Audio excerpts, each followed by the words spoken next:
Welcome back to another episode of Wrestling Around. And this week, we're going all the way back to 2000, which makes me feel sick that it was 21 years ago. But we're going to do another No Way Out. It's not quite No Way Out season, but we've done a few now. Joining me is Lou. Lou, you're the only guy here. I am. What's going on? Yeah, where's Terry? What's he up to? So he's moving house. He's moving to... Is he in Peter's Palace now or Terry Towers? He's moved from one to the other. One was Peter's Palace. I don't know if he's moving from Terry Towers to Peter Palace or Peter's Palace to Terry Towers. Yeah, I believe he's moving into an attic. I believe as well. Dave Peters has been kicked out and he's now living on the streets. Yeah, that's what I heard. I'm pretty sure the only picture I've seen of his new player stuff at is an attic. One rating is one prayer for Terry Peters. That is true. He's shown us one picture and it was of his new office. So expect increased quality from the myth that is Terry Peters. Yeah, it's gonna light up on his Twitch, on his debut Twitch stream on this Friday at twitch.tv/Bell Nation. Why am I plugging for him? He's not even here. Do you know what he's not even here? Because Terry Peters is no longer the only Twitch streamer on the podcast. You've had another successful week. I have another successful week. I want to give a shout out to. Do I want to give out a shout out? Let's give a shout out to Freddie. He's number one fan, Freddie. Twitch regular. It's in the Wrestling Around Rumble that we're going to do at WrestleMania weekend. We've already got it planned. He's going to be in there. Terry Peters is going to be in there. Randy Hogan's going to be in there. And do you know what else is going to be in there? Gangrel. Yeah. And it's been a while now. You know, I can't find it. You got to buy it. He's going to be so disappointed. He keeps messaging me. He keeps texting me. Oh, I'm not even sure that one's legit. Yeah. It probably is. I got it in a box. I don't know. He said, what did he say? He said, hey, Lou, how you doing? I know it's been a while, and I give you that message. I know you paid for it anyway, so it's not like we're really friends. But I was just wondering if Ross had found his T-shirt yet. What was we doing? I'd really appreciate it because it would really make my day to see, is it the one with is it the brood or is it the long stringy hair version? Either way, just get back to me. I'm sorry I'm even messaging. Maybe it's a drink talking. Either way, have a fanging and banging day, Lou. I said keep hanging and banging. From David Heath, Gangrel. So, Dave, mate, I'm sorry, can't find it. I think I'll have to have another good look. I think you have to have a good look. I think you have to have a good look on eBay. You can't find it. It's going to be so disappointing. I know. Your childhood Resident Evil Gangrel, and you're fucking him on it. It's been 2 weeks now, isn't it? So yeah. It's not good. I'll try. Hopefully, maybe next week. Maybe that's the start of my Instagram. Who knows? That could be it, yeah. Is he on Instagram, David Heath? He's got to be on Gangrel on Instagram. Yeah, well, you know his son Liam. You know his son Liam. Oh, God, what are you ahead, Alan? Shout out. That's an absolute that was a shout out to Liam Heath. To my old school child, Liam. Imagine Liam. The old school child. The old school friends. He was a school child. We was both at school together. Yeah, he is. We'll give him a follow on the Wrestling Around account. If you are listening, Efi, our things. It's always nice to hear from you. We following here. Sorry, we following Dave or Liam. Liam. So to be honest, at the moment, our Instagram currently follows me, Peters, and now Gangrel. Well, it was very important. My future tag team partner. And we take on Nathan Cruz. Yeah. Oh, Nathan, he's not replied. Yeah, see, he's scared. He's dead scared of me and old Gangrel. Yeah. But yeah, John, is it? I can't remember the fellow, isn't it? Jonathan? Cartman. Who's our number one fan? Freddie. On Twitch. On Twitch, who's our number one fan? On Twitch, Freddie. Yeah. Freddie. Who's Jonathan then? You said Jonathan. I thought he was a fella. Freddie. I'm sure Jonathan is. Jonathan Cartman. He's a big fan. Jonathan, if you're listening as well, great love to you. Freddie, join us for the rest of the Royal Rumble, mate. You'll be on there. Yeah. But I'm pretty sure next week Lou might change his mind if you keep pestering him. So we'll find out. If you're listening, ask him and make sure it's on Xbox. Imagine if I was just the ultimate shell and I was just like, right, send us your Twitch bits and I'll get you in the Rumble. I'm not gonna. It's a great business model, but I'm not gonna. Hey, if it works, it works. Thanks. But there, you can join Lou every Sunday morning. Yeah, possibly. Let's say it Wednesdays Wednesdays as well. Wednesdays at 8. So you can listen to the podcast, and then you can listen to Lou or watch Lou live. Yeah. So best of both worlds. Wednesdays at 8. If people watch, if not, I'll sack that off and we're about to send it. So it's down to you guys how busy Lou's going to be. Yeah. Yeah, but Terry Peters, he's on a Friday. We have to plug him because he's part of the show.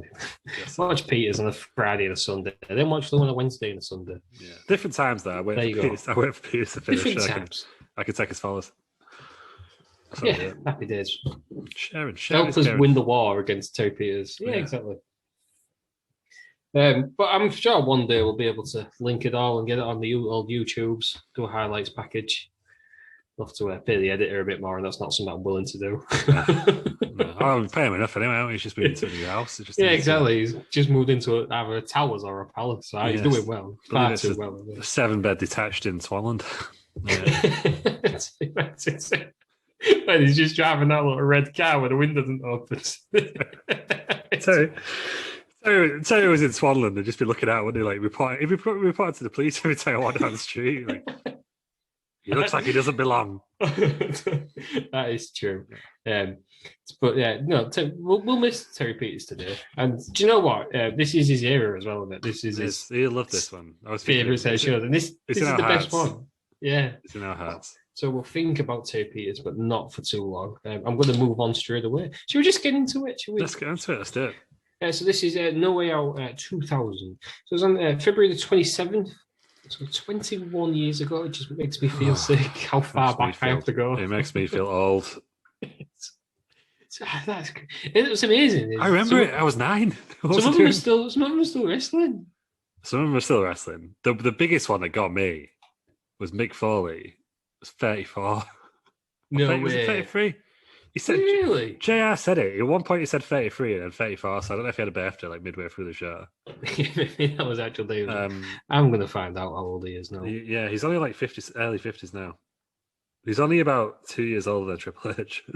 55. So he would have been, when was it? 30. He would have been 34. 34. Oh, that's crazy. What? But yeah, it was on February 27th, 2000 at the Hartford Civic Centre in Hartford, Connecticut. I never realised it was in Triple H's like hometown. He's Connecticut, isn't he? Yeah, it's WWF. Well, they're like home arenas, really, isn't it? They've had WrestleMania there, they've had all sorts there. Have you bothered this week? We have, and we've been here before us. Have we? Yeah. So they don't necessarily let me have concession stands, but they've got a series of restaurants around the arena. Yeah. That you can go to. So there's a tavern, there's the press, there's a smokehouse. A tavern? Is that like what all American English pubs are? Yeah, I believe so. Yeah. There's it looks like a sizzling grill.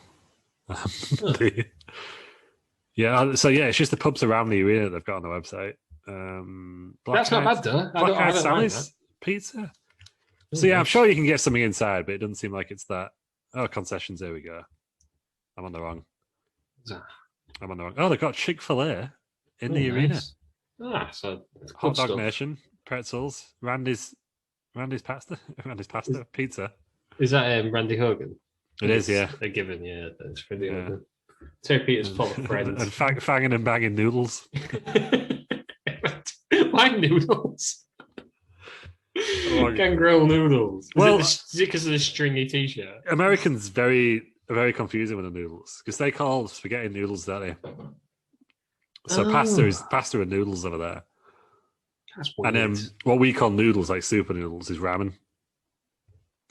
Right, that's come over here recently, hasn't it? Yeah, but it's just super noodles. Yeah, the noodles, aren't they? Ramen or ramen. But yeah, because I saw someone. I was on a YouTube channel called. Well, it's Red and Link, but they were doing Will It Lasagna. So it was just putting food in lasagna. Oh, nice. And he kept referring to the noodle, but it was the pasta sheet. What, so they call it biggin? It's just it's just the noodle. The pasta is the noodle, I believe. Correct me if I'm wrong, American listeners, but I believe that, yeah. But mainly they have, like, pasta over there is basically spaghetti. But if they have a lasagna, it's just a big sheet of noodle. That's not even the best pasta spaghetti. I find it's the worst. Quite annoying. It's pointless. Absolutely pointless. What's your favourite pasta? Fusilli. The little swells. Swells, yeah. Do you know what I've been having recently? Carry a lot of sauce, no mess. Consigli. Oh my god, The shells. That's pretty Tory. That. I know. I even bought big shells. It was great. Oh yeah, I do always get tempted by the Tesco finest, like massive pasta. I just look like pasta just on steroids. Like it's weird, but it was great because you could fill up a shell with whatever. I think I was having it with sausage meat. Skin the sausages, and then you cook the meat. Yeah, it all sits in the shell, and then just make sure you cook them for a bit longer than you would a normal pasta. Yeah. Did that the first time. I would ask Tape Ears, but he's not here, and he can't eat it. So he don't even know, does he? Oh, Christ. But that's good to know that people at the Hartford Civic Centre was full. I ain't wrote the how many people are there though. Come on, I'm not doing my job here, am I? There's a few. I just saw 480,000. That was the buy rate. 12,000. All 12,000 people enjoying it. If I imagine 480,000 people, that's good. That's a good number for like a B show. Before WrestleMania as well. In between Royal Rumble and WrestleMania. Yeah, well, it was the biggest match, wasn't it? Do you remember this as a kid? Building up to it. I don't think we got to watch it because we didn't watch it. I remember watching probably on Heat, and I'm thinking about it. Yeah. Like still photos of the cell and the fire. Yeah. I was shocked because I just discovered that wrestling was fake. Obviously, it didn't fucking look fake at that main event. But I was convinced. It was like, oh, Mick Foley's going to retire if he loses. So I was like, well, he's obviously winning. Come on. And then I was surprised all the way through the show. They built it up like he was going to win, didn't they? They had the two titles change. Like, oh, this is a foreshadowing. And then he had a heel win the number one contendership for WrestleMania. And you're going to start thinking, you're not going to have heel versus heel at WrestleMania. That is true. I mean, the less brilliant. I thought it was genius what it did because it looked like it was pointing towards it all the way. Even back then, though, that would have been a weird WrestleMania main event, wasn't it? Big Show versus Mick Foley. Well, yeah, it was like I think Lawler said it. Can you imagine that being a WrestleMania event? How fucking shit is that? But I think everyone thought he was going to build up to Triple H and The Rock, which probably should have been the main event. But the less said about WrestleMania, I don't think it's on the schedule this year. I should be pleased to know. It's one you've watched them all. It's one of the worst, isn't it? I watched it a while ago. It's just bad. Is that the one with only one singles match? It's the women's. Yeah, it's like a cat fight or something, or is it? Or something like that. Yeah. It's a one-on-one match. First WrestleMania to be where the heel wins in the final match as well. Oh, Triple H returns. I think the second was Brock at 34. Well, that's always the thing. Unless you count Seth Rollins. But that's Vince's thing, isn't it? And the fans are unhappy. Yeah. I mean, except when we were there, like, just. I was going to say, did Brock winning? Did that seem more happy? I think just had it sound confused. I think everybody at that point was like, for God's sake, just put it on him. just felt confused, man. I think. Just do it. But we've got Jim Ross and Jerry the King Lawler on commentary. Can I just say, Jim Ross, he's a friend of the show, lovely fella. Mm-hmm. We give him a bit of a bashing, but he's commentary now because we don't think he puts the effort in. I thought all the way through this, he was absolutely fantastic, and this is the reason why he's widely regarded as probably the best play-by-play guy of all time. Yeah, he was incredible. I thought like when he wasn't lecturing, I thought King was quite good in this as well. Yeah, he had a few. I haven't wrote it down, but yeah, and because there was no women's matches, he was a bit. The Terry stuff was uncomfortable. Yeah. As we'll get to. No, Terry. Oh, God. CD King lecturing over Terry Peters. I just want to rub that ball spot, JR.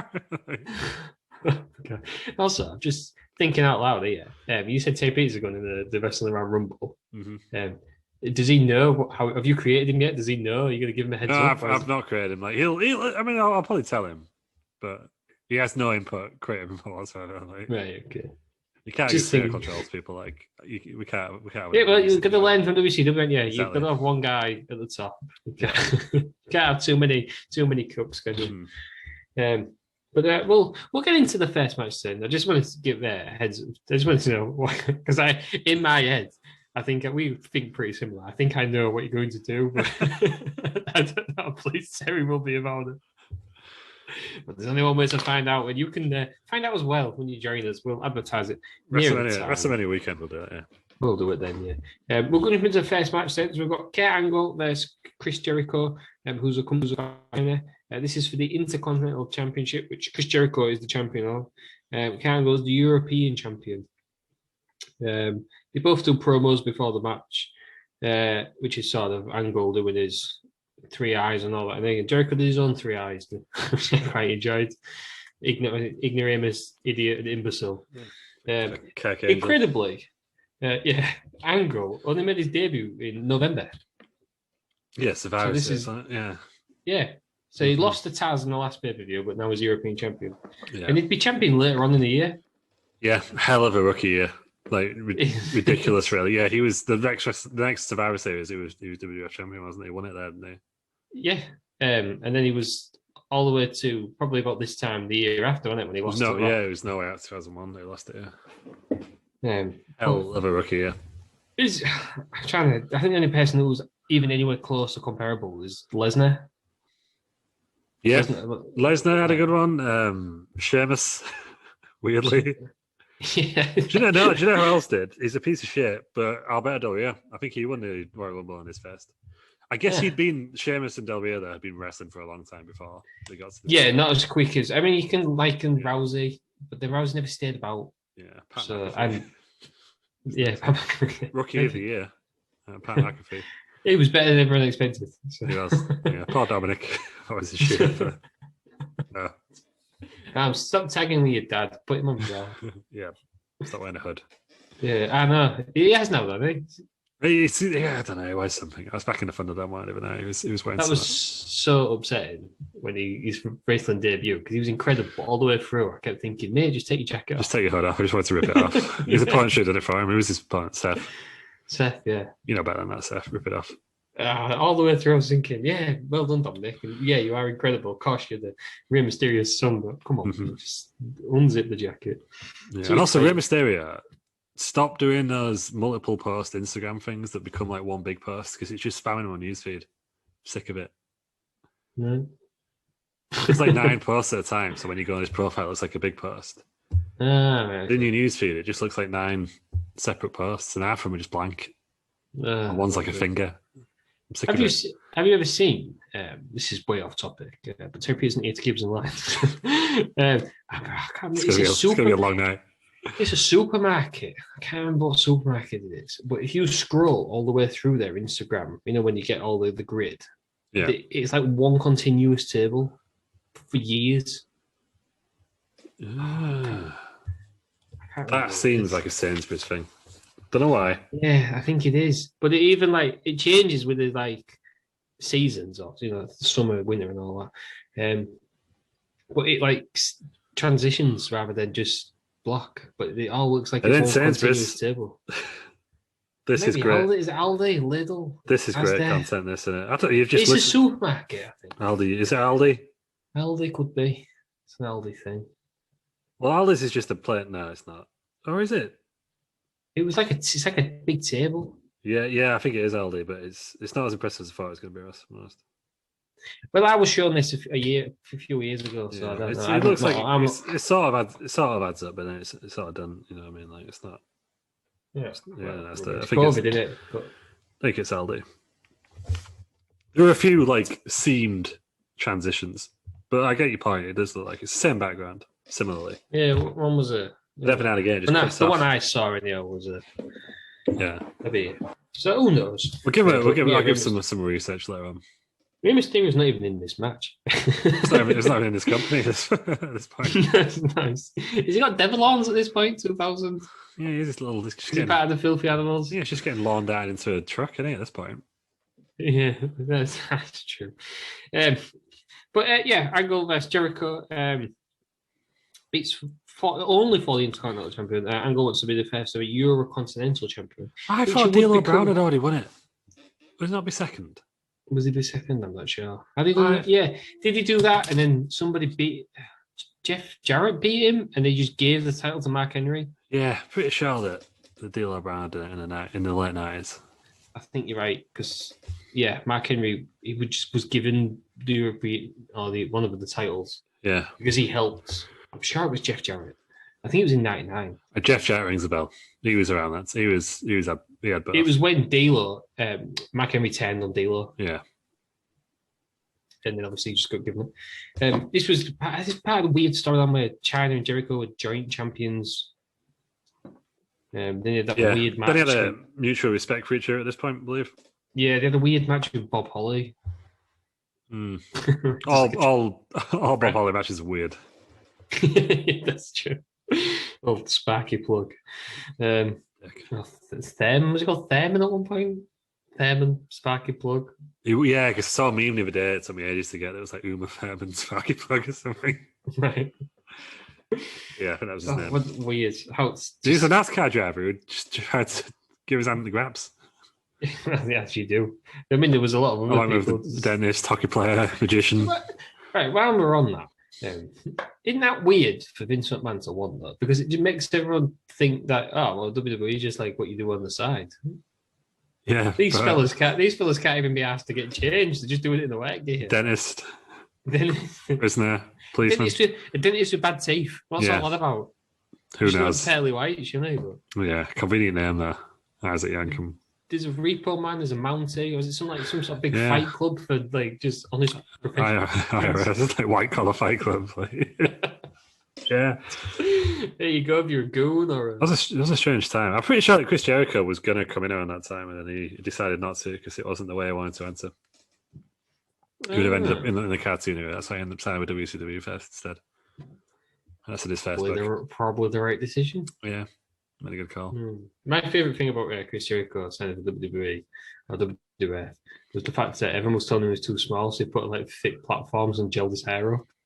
And put on a real tight t-shirt so he can look massive. You gotta love that, aren't you? Because he's not even small, is he? He wouldn't even be a cruiserweight now.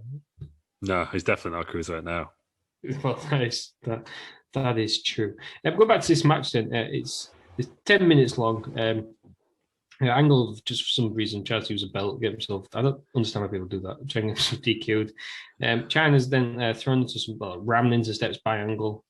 So the refs sort of deal with that. We'll get on with it to the refs later on because they have an absolute shocker of a night. The belt's in the ring. The refs looking after China. Angle holds the belt up on the line salt and then he wins it by a pinfall. Angle is the Intercontinental and European champion, which he would lose at WrestleMania. He loses them both. Yeah, he loses them both, doesn't he? Yeah, I like that. I like that match. In fact, I think I liked WrestleMania 2000 at the time, but I was 9, so perspective in that. Yeah, I've watched it, but I don't like the main event. I think the main event, if it's a bad main event, you automatically think the card's crap. Yeah, that is true. It's a bit guilty of that. What do you think of Angle Jericho? Yeah, it was enjoyable, wasn't it? I'm just amazed by Angle's just ability 3 months in. It's just frankly ridiculous. But it's good. I think this finish happened all the time back in the day. I seem to remember the belt being used all the time, especially to counter aerial moves. Yeah, it's like a deadly weapon, wasn't it? But really, I've seen belts close up. Not that heavy. No, you'd have to still force it in someone's face or get them in the face. I think if you got on their body, it would be that different to land on a human, I'd imagine. Yeah, but that's the thing sometimes, isn't it? Where they just put the belt in front of them. Yeah, I don't understand how that works, but yeah, so it's a bit of a cheap finish, but then it's always going to be in it. In this era, 2 is a heel winning, so it should be cheap, really. You want to get the baby face out. Especially if he's going to lose it later on, because he lost it fairly later on, didn't he? Yeah. Well, he didn't get pinned, does unfairly in his eyes, because they pin each. There's 2 falls in it, and then Benoit pins Jericho for one, and Jericho pins Benoit for the other. So he loses both without. Yeah. Yeah, no, I enjoyed it. It's a good opener. This is the sort of opener you want, really. Just a bit of a fast pace. Two good technical wrestlers. Showing what they can do. I enjoyed it as an opening match. Right pacing for Angle at this time, wasn't it? Yeah, Jericho. I think so, because Jericho was always. I remember when Jericho was in WCW, he got kind of told off for putting his opponent over too much. And he was he thought he'd done a really good match, and the Bishop was like, "But we were meant to get you over, not the other guy." But I guess in this position is quite good at it. Yes, that is true. I don't know why China was there. I don't know why the ref went to look after somebody in the match. Yeah, who's trusting China with that fucking cannon as well? Are the fireworks actually coming from You've there? said this before. I just don't understand it. I think so. They can't be coming. No, you can't be trusting anyone who's not a trained professional with a firework cannon. Because she points it at the crowd as well. You know? Yeah, it must be fireworks coming from behind. I'm sure of it. Like, it's madness if they're trusting it with a big firework cannon. You've seen The Simpsons. It's like cannons in crowds can. Poor Maud. Yeah. Yeah. I wasn't thinking that one. I was thinking of Homer Simpson. He gets hit by a cannon. So he's like, I think Smashing Pumpkins are in it, where he's going around. Homerpalooza. Homerpalooza is called, yeah. Yeah, he's just stood there and they're firing a cannon at his belly, and he can't do it again. And he gets out of the way, doesn't he? Yeah. The last one. Yeah. Because his belly's rumbling so much. Classic. I've watched far too many Simpsons episodes. In the golden era of Simpsons, that was it. Yeah. In the good stuff. Yeah, I don't know. I just don't get China. I don't understand that Jericho didn't need China. China probably needed Jericho because she's terrible. Yeah. But yeah, and then the ref, what are you playing at, mate? Get in the ring. Yeah. First of all, get rid of the belt from the ring, and then I think like if it comes up later, it's more obvious in the Big Show's match. But if you're swinging a weapon at someone, even if they duck, you've still swung a weapon at someone. It's the intent, surely. Yeah. You know, like if you were, say it was football, and someone just goes to throw a punch at an opposition player, but they jump, they move out of the way, are they going to go, don't worry about it? Like, you miss, like, don't know what you're doing there. You miss, there's no offense. You get sent off, wouldn't you? Yeah, it's like if you're trying to break into a building, catches you breaking in, but you're unsuccessful, they're going to go, oh, well, better luck next time, fella, or I'll get you when you... Yeah, I'm pretty sure if you shot someone and missed, it'd be attempted murder, not just like, as though you've done nothing wrong, because the bullet landed them in front of him.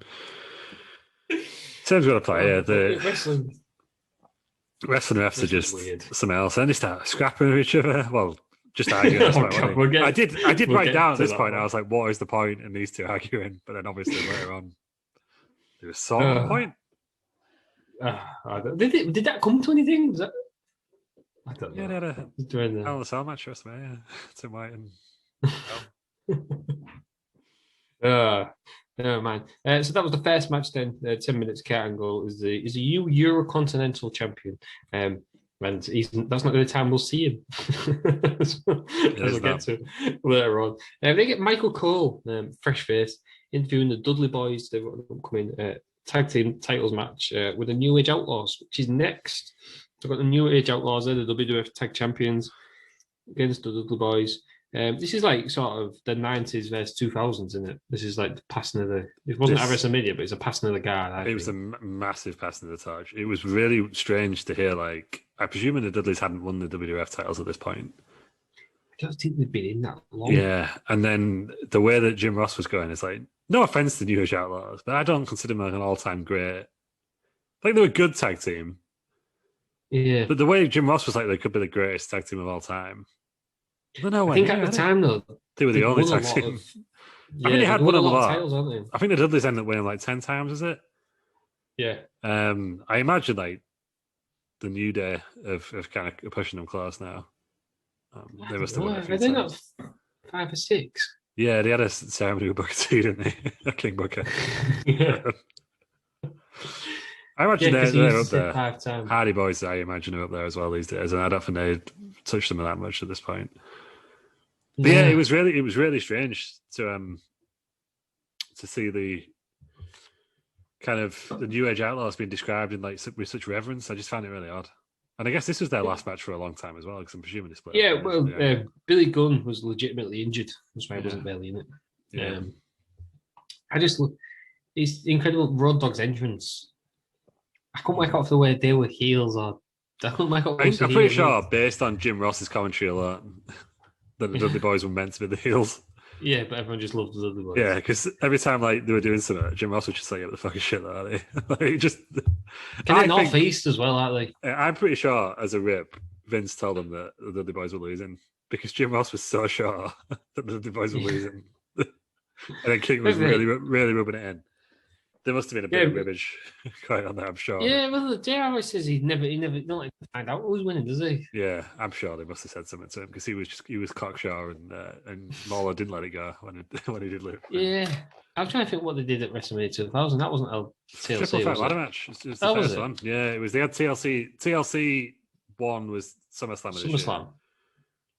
TLC 2 was X7, but yeah, this one was really the first TLC match because they got tables out. But it was just a triangle ladder match, essentially. Right. So this match only went 5 minutes, not surprising since Billy Gunn's injured. Basically, Bubba Ray hits Billy Gunn with a lead pipe into the shoulder, which then causes a 3D on Road Dogg. The other boys win, they're the new champs. And sort of there's a bit of dissension between Billy Gunn and Road Dogg. DX is pretty much finished now, isn't it? I think DX gone anyhow. Yeah, I'm pretty sure there's a match for the rights of DX around. I don't know if it's at WrestleMania 2000 or just after it. Is that Road Dogg and X-Pac? Yeah, I think so. That was at SummerSlam 2001, actually. We did that last year. Yeah. Yeah, but I'm pretty sure they kind of do split up and they get back together again because they were more a heel faction. I'm sure. Did they get back with Triple H and? Yeah, as a McMahon Helmsley thing, and they're the lackeys. That happened. But that already happened. That already happened, I think. I remember as a child Billy Gunn getting kicked out. So Billy Gunn won the 99. Billy Gunn won King of the Ring. That's mad. And that was in between the Triple H turning heel and then them getting back together. Yeah. Yeah, WrestleMania 15. It was all over the place, wasn't it? Yeah, is that where Triple H lost or beat Kane and he turned face and then turned heel on the same night, I believe. Yeah. Classic Russo booking. Yeah, well, yeah, thanks. What did you think then of the tag title match, New Age Outlaws versus the Dudley Boys? Yeah, it was all right. It was. I think the crowd made it confusing for the wrestlers because obviously Dudley's were so over, even though they were meant to be the heels. I liked how they went for that nut shot thing, in the first minute. Well, that was they didn't do the what's up, did they? Because I don't think that happened yet. Yeah, the advert didn't even come out at that point. God, this is old. I know, that's crazy, isn't it? You don't realise how early on. In fact, it might have been the week after. So I imagine Super Bowl would have been around this time, the week before, the week after that what's up thing. It wouldn't have been. I think I'm sure it would have been that year. I don't think it was 2001. It could have been. Yeah, potentially. But yeah, so it was. Again, it was another good match. Obviously, you could tell that someone was kicking off with Billy Gunn because he wasn't really second part. It was just even all the way through, his arm was sort of dropped. Yeah. Wasn't it? It's weird, isn't it, that they kind of make people work matches when they're injured. Yeah, we'll hit you with a pipe. It's fine.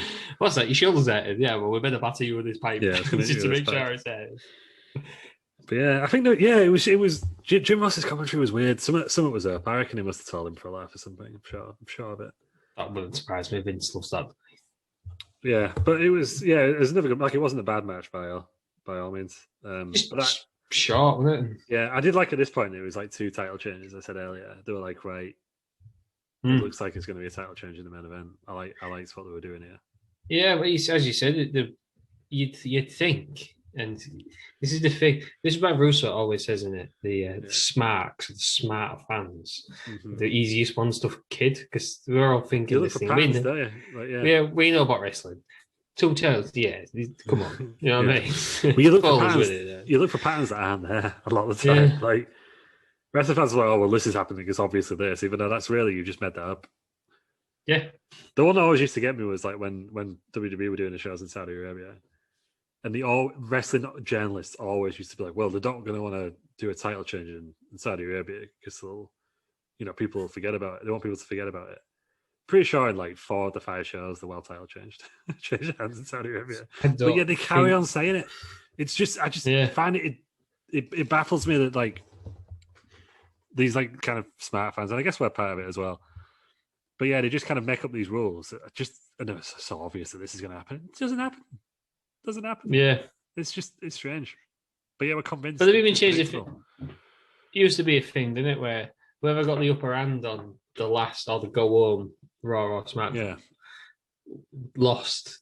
That doesn't happen anymore, does it? No, because we're kind of caught on to it, I guess. But yeah, we'll still do it every time. He went for a table, so he's going to win. Yeah, you still do it. It's like you're in your own town. That means you used to win because you're in your own town, and now you always lose because you're in your own town, and that's probably going to change at some point. That was changed back, I think, earlier, but you just, the only thing that is like, common and will always happen is that if it's in Oklahoma, Jim Ross will get fired. That's, as a kiss for that. Yeah, that is the only dead set about wrestling. Something will happen to Jim Ross, unfortunately, in Oklahoma. Oh God! Imagine when the first ever AEW in Oklahoma. Yeah, like it's a celebration of Jim Ross instead of it. 100% will be. They'll 100% do something like that. And like, see, Vince, this is how it's done, like guaranteed. But Jim Ross deserves it. Like, I'd rather him be in WWE. I'd rather him be like. I liked him as like I know he wants to commentate, but I actually like him as just a pre-show guy and the old vet. Because he's very sports-like, isn't he? Yeah, just give his opinions and stuff. Yeah, I just King needs to stop. Yeah, you're done, King. Stop putting him on the women's stuff. That needs to stop. I do find it weird that this year in the Wrestling Observer Newsletter Awards that Jim Ross became in the top 3 for both best and worst television announcer. Right. I don't think he's suited to a four-man booth. Yeah. I don't like the four-man booth anyhow, but I don't think especially I don't think he's suited to that. No, I mean, him, Shivani, and in Excalibur also play-by-play. He's a play-by-play, yeah. So you've got 3 play-by-play guys, and whoever the other fella is, I can't remember. I think it's just them. Big Show. There was Alex. He's going to be Big Show. Yeah. Big Show's going on one of them, isn't he? Alex Marvez or Brian Alvarez, if you're Harry Show. But I don't know. I don't think he's the top 3. I don't think he's the worst 3. He's probably in the middle. Yeah, I just want to see him back in WWE, having a good time with Coach on the pre-show. That's all I want. Coach is back, isn't it? Coach is smashing the pre-show. He's gone until he left. Yeah, sadly left again. Said he got no respect. Caleb Braxton's doing a stand-up job, and I love Booker T, so you can't get rid of him. Quack. Yeah. I love Booker T's interactions with wrestlers. Yeah, on the pre-show. They've always got so much respect for him. Hey, the man's a 6-time champ. Yeah, I just love how they come and run down everyone except for Booker T. Like, not you, Booker. And he just nods his head. Yeah. I actually love Pete Rosenberg on those as well. I think he's great. Yeah. Who's the other guy? Sam Roberts. Like a deal. Sam Roberts. He got a bit of a bashing from. It was just a fucking dick, wasn't it? Was Eli Drake on it? Oh, LA Knight, yeah. Or whatever he's called now, yeah. Yeah. Drake, Eli Drake in TNA when they. Yeah. Yeah, he called him a weirdo or something. Yeah, I think there was one time where he went proper OTT on like burying dead or broke or something. He just like went for like try and wrestle. And everyone was like, "What are you doing, man?" And I think he's been on NXT since then. He got the boot. It happens. People watched everything, don't they? So. The most brutal one was Aiden English that time where he called who did he? What did he? He called Does he call Shayna Baszler the Queen of Hearts instead of Queen of Spades? And then he came back. Kicked up. And it was back up to the house head. Was that an NXT? It was on SmackDown. It was that one where they got stuck in Saudi Arabia, so it was NXT. He was doing 205 Live, wasn't he? Now he's been sacked off. Now he's out of the company, hasn't he? But yeah, he ended up on it. He went missing for like 6 months. Tag titles at that WrestleMania. Oh god, yeah. But yeah, he went missing for 6 months, then came back on NXT UK for a bit. Yeah, something should have happened there. That was a missed opportunity. Rusev should have won the US title. He gave it to Jinder for him to lose it. Yeah, from Raw. It's madness. Yeah, that is true. We'll move on to the next match. We've got Kurt Angle celebrating with the crowd. And I hope you enjoy Kurt Angle celebrating with the crowd. He's a heel at this point. I don't understand. Is it? I thought it would have been funnier if it was just the fans not having any of it and Kurt Angle trying to celebrate because he thinks he's an American hero. Yeah, I guess that's probably what they were going for. With him. Yeah. Yeah, the fans were just... You'd be just too excited when Kurt Angle's there. Like... Yeah, you would be. Anytime you're on TV, you're like, yeah.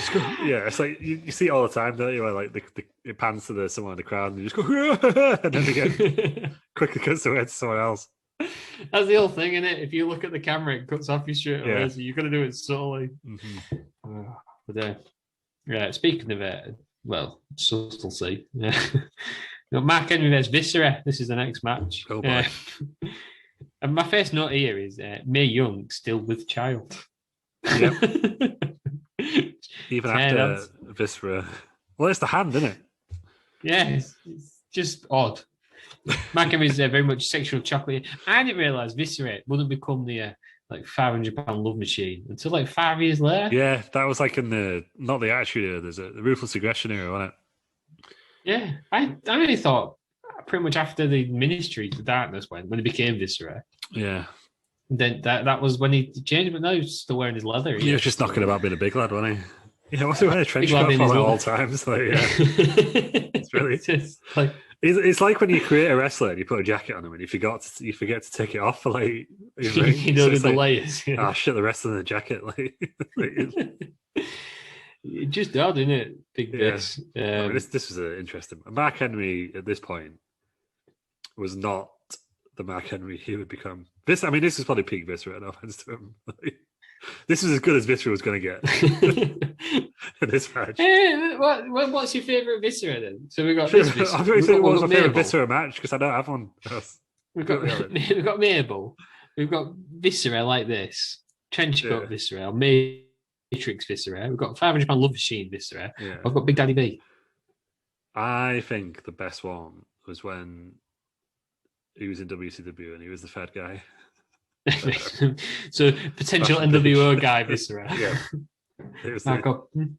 How are we going to get Bischoff on if he keeps saying stuff like that? Yeah. The fat guy. I'm sure Bischoff will. Should we tweet him? No, we'll leave. We'll get 200 followers on Twitter and then we'll follow us on Twitter if you want to see Bischoff. Yeah, we'd love to be Bischoff. We'll get him. I'll play a bit of 2K now team with him. Bischoff.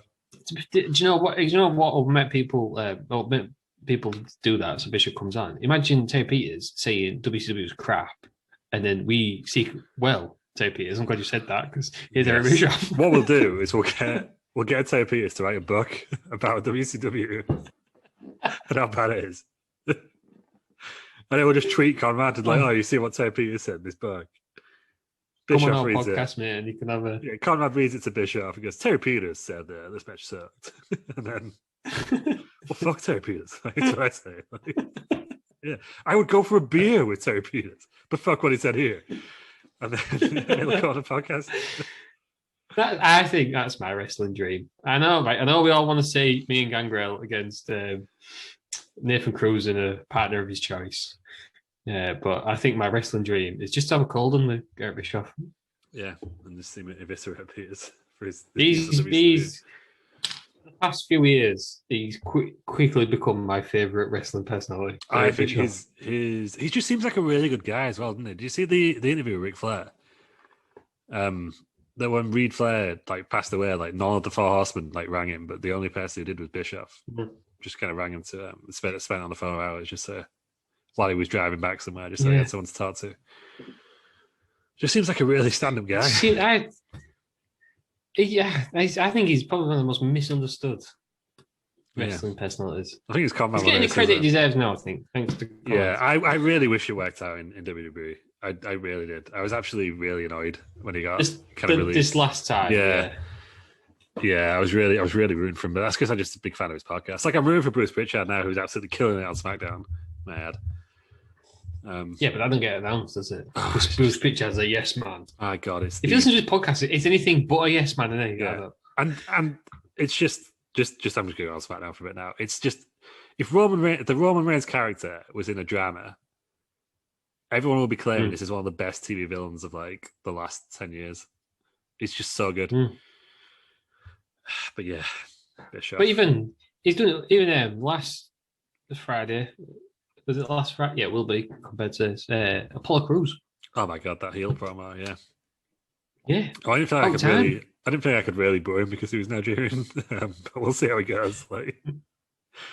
It was good. Well, yeah, that's it. They're building a lot of stars on that brand coming out of nowhere. I think Bianca Belair and Sasha. That's going to headline more than nights. That's going to kill it as long as Reginald stays the fuck out. Yeah, no, Take that guy. Fucking weird on Friday. It just pops up. But I'm sure we'll cover that in the WrestleMania. We'll do that. WrestleMania, hopefully it's a good one. But yeah, no, Bischoff is one of the good guys. This is making this. This is terrible. This match was making this Viscera. Yeah, that would have been a great gimmick for Viscera if it was Eric Bischoff and he was just dressed as Bischoff, but it was Viscera. I thought you meant if Viscera like sort of, I don't know, unzipped his suit and inside was Eric Bischoff. That would have been even better, actually. That would have been... but you want Viscera to dress as which Eric Bischoff, like Nitro Bischoff or Bischoff? Yeah, not like Nitro Bischoff, like with a black jet black hair. Yeah, it could have been like a thing, like a parody. Eric Bischoff, that would have been great. Eric Bischoff. Yeah, who would it be? That's what I'm going with. Eric Bischoff. Do you remember when we did that quiz? I'm going to create that. That's coming on the next two Ken Anthony stream, guys. Watch out. Do you remember we did that quiz with Primate hosting it? Fucking feels with Primate. Over there. We had an incredible quiz name. It was 83 weeks of Conrad Thompson, Eric Quiz Off. Primate just fucking said Bischoff. Yeah, true. So we just look like very fucking weirdos. It's like we're shilling someone else's podcast, like not even our own podcast, which didn't exist at the time. But if it did, second, we would have shilled it. Thank God we came second, because I'm pretty sure we cheated. No, I marked it, and I marked it. We got like 50 points out of Faye. It still kept second. Yeah, that's the craziest. Guys are cheating. That's the craziest thing about it. I've never. How many marks out of Faye? And we're just sat there like, we got 57. How does that work? Oh, I have never not wanted to win something so much in my life. I've been hauled over the coals. Oh, you meant to stand up and everything. Yeah, still living. I missed the pre-show because of that. I know. What was? And then the thing was, well, we didn't say you could watch the pre-show. But let's watch the pre-show, man. Yeah, that's watching our phones. Yeah, what was the point in us paying to go to a bar to watch it and then watch it on our phones? Yeah, ridiculous. Because they couldn't work out the quiz. Oh, Christ. Yeah, but it was worth it for the promos. It was. It was worth it for when Primate was like doing the introduction and he accidentally played Brock Lesnar's music over the PA system. I'm at his best. Oh, doing big things in NXT UK. Oh yeah, it's good for him because he was totally going to. Yeah, he had to retire. And he had a run. Oh, as, he had a run as Defiant general manager for a bit. But he was on wrestling school as well, I think. Yeah, I think he had real issues like setting up, didn't he, like permits on the council and stuff. But yeah, he's in a tag team NXT UK. Good for him. Oh, well, good swim. Mark Henry vs. Viscera. This segment's got a lot longer than this match did, for sure. Yeah, this match felt like ours.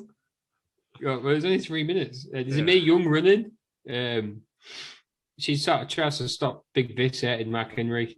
So Big Vis says, "Nah, fuck this." Tries to splash her. Yeah. See, I thought he was gonna. I thought he was gonna hump her, but he didn't do that at this point, does he? No, he didn't. No. The humping came later on. Kind of glad he didn't, to be honest with you. He probably did. But Mae Young's 77 at this point. And Mark Henry sees this, thinks no one's getting my woman, so he body slams it and wins, and walks off with Mae Young. I don't know what to say about this. Mae Young kept her clothes on though, which is always a plus. Yep, good. That was a bit of a. She didn't accidentally strip someone else as well, is it? Yeah, she did. She didn't, really, really try to take someone's top off, which she has in the past. So, yeah, good all-round appearance for Mae Young. Oh, God. I'm pretty sure it was Mae Young. I don't think it was. I can't remember the one. Who's Mae Young's mate? Moolah, Fabulous Moolah. Pretty sure it was Mae Young. Where she got put through a table by Bubba Ray Dudley, and she apparently threatened him, saying, "If you try and pull me up, so it's an air like you want to to one of the boys, I'll kick your head in." So you gotta love Mae Young. He went for it. Is that the one off the stage? Is it Mae Young off the stage? Went off the stage. Yeah. She said, "You better do it like I'm one of the other wrestlers." Yeah. Mark Henry best history then. 3 minutes that you'll never get back. Yeah, it was exactly what you'd expect at this point, wasn't it? Like, yeah, even on the wrestling on Twitch stream, it was just a fucking awful match that people were just begging to finish. Who won? So I accidentally lost to a roll up. I was Mark Henry. I lost to a roll up from Visitor. But I think people were just grateful for the match, to be honest. Was there a Mae Young running? No, I didn't have enough room to download Mae Young, unfortunately. I was going to put it as a manager, but yeah, I didn't realize there was save slots on 2K19 still, so I'd run out. Yeah, that's a bit annoying, isn't it? So yeah, Mark Henry picks up the win against Big Vis. I think Lillian Garcia, she interviews Chris Jericho. He's not happy that he's lost his title. There's a few Kirk Angel jokes in there. Then we see Billy Gunn with the medics. They say, "Yeah, you're out of action, pal." Yeah, forever. He's out for a long time, wasn't he? Comes back and tries to marry Chuck Palumbo, doesn't he? Have you ever? Yeah. He has a weird tag with China, doesn't he? He's a thing with China. Yeah, when's he got holes in the shorts? I see, because these like they sort of redid this storylines, didn't they? So DX split up. Billy Gunn had a singles run. They did a weird thing with China. Then DX got back together. Billy Gunn had and then they split up. And Billy Gunn had a singles run. Did a weird thing with China. He was the one Billy Gunn, right? Oh, he made his return in October and had a teamed with China to feud with Right to Censor. Yeah, who wanted to censor his Mr. Ass gimmick. Yeah. Yeah, we watched a bit of that, didn't we? Armageddon? Yeah. What are those? Something like that. One of them's in the archives, guys. Billy Gunn never really made it, did he? No, and he got. Well, he didn't make it. He had a fucking great career that I think a lot of wrestlers kill for, but like, he didn't make it. Not everyone can be champion, can they? No. But you got to remember, Big Vis, but Big Vis was never champion as well, and I think that's more of a travesty. Is it? Was he ECW champion? No, I don't think he was. I think he won it. I remember being in an Elimination Chamber. Oh god! Title when he was Big Daddy. That's Big Daddy V. Yeah. We could try use the new chamber because I mean the old chamber because I don't think new one fit in. They're not big pods these days, are they? He's a big lad as well, isn't he? 500 pounds. Yeah, that Billy Gunn, he's not going to wrestle for a while. We get the Hardy Boys, Edge and Christian. So this is for the number one contenders match for the tag titles. Terry Runnels is the Hardy Boys manager. We all forgot about this, didn't we? We did, and I will say for Terry, excellent trouser choice. The old zebra pants. All zebra pants. Are you wearing yours right now? I'm not. Unfortunately, I should have been with that. Great joke on it. I'm my jeans.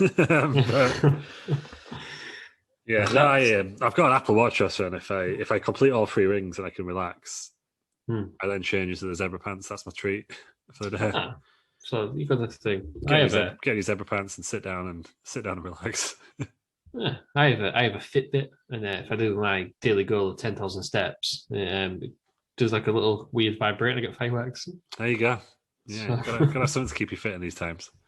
Yeah, you've got to do something. It tells me how bad of a sleeper I am as well. Yep. But, I didn't need to know. Terry's wearing NWO though, wasn't he? So no, who's got the win really? I think you're winning. Yeah. You don't wear a blue crop top as well, do you? Let's move on.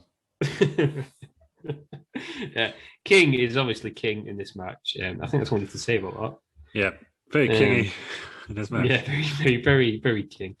So basically, Terry is the Hardy Boys general manager. I think was that the first Hardy Boys in Christian ladder match? When it was the first tag team ladder match. Was that the contract? The Terry Invitational, or whatever it's called. Yeah, to see who's going to be a manager. Yeah, I completely forgot it happened. To be honest with you. Mad that this is like 9 years after we last saw her. How old's Terry? Sure, that old, yeah. I don't know. I heard it. Google it. She was Alexandria York, wasn't she? She was. Yeah, she left quite early, didn't she? Leave early. She's 54 now. So she's been 21 years ago.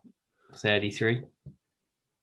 Yeah, I was thinking 23 because I was like that, but that would have been like 12 in WCW. God. Yeah. So yeah, I think she'd been away for a while, and she's come back, and she's hired the APA's protection because those damn Dudleys keep putting women through tables, which is such a weird thing to say. So she hires the APA with all the acolytes, Ron Simmons and I'm calling JBL Bradshaw. Yeah. So they come out as well. So they're there at the side of the match as well. Terry's been, to be fair, but I know you like the trousers, but she's quite annoying through this, which I guess she's supposed to be. She randomly celebrates on the sides. They have a pretty decent match. It goes 15 minutes. And then near the end, Jeff goes for a swanton and Terry just pushes him off. Absolutely no reason.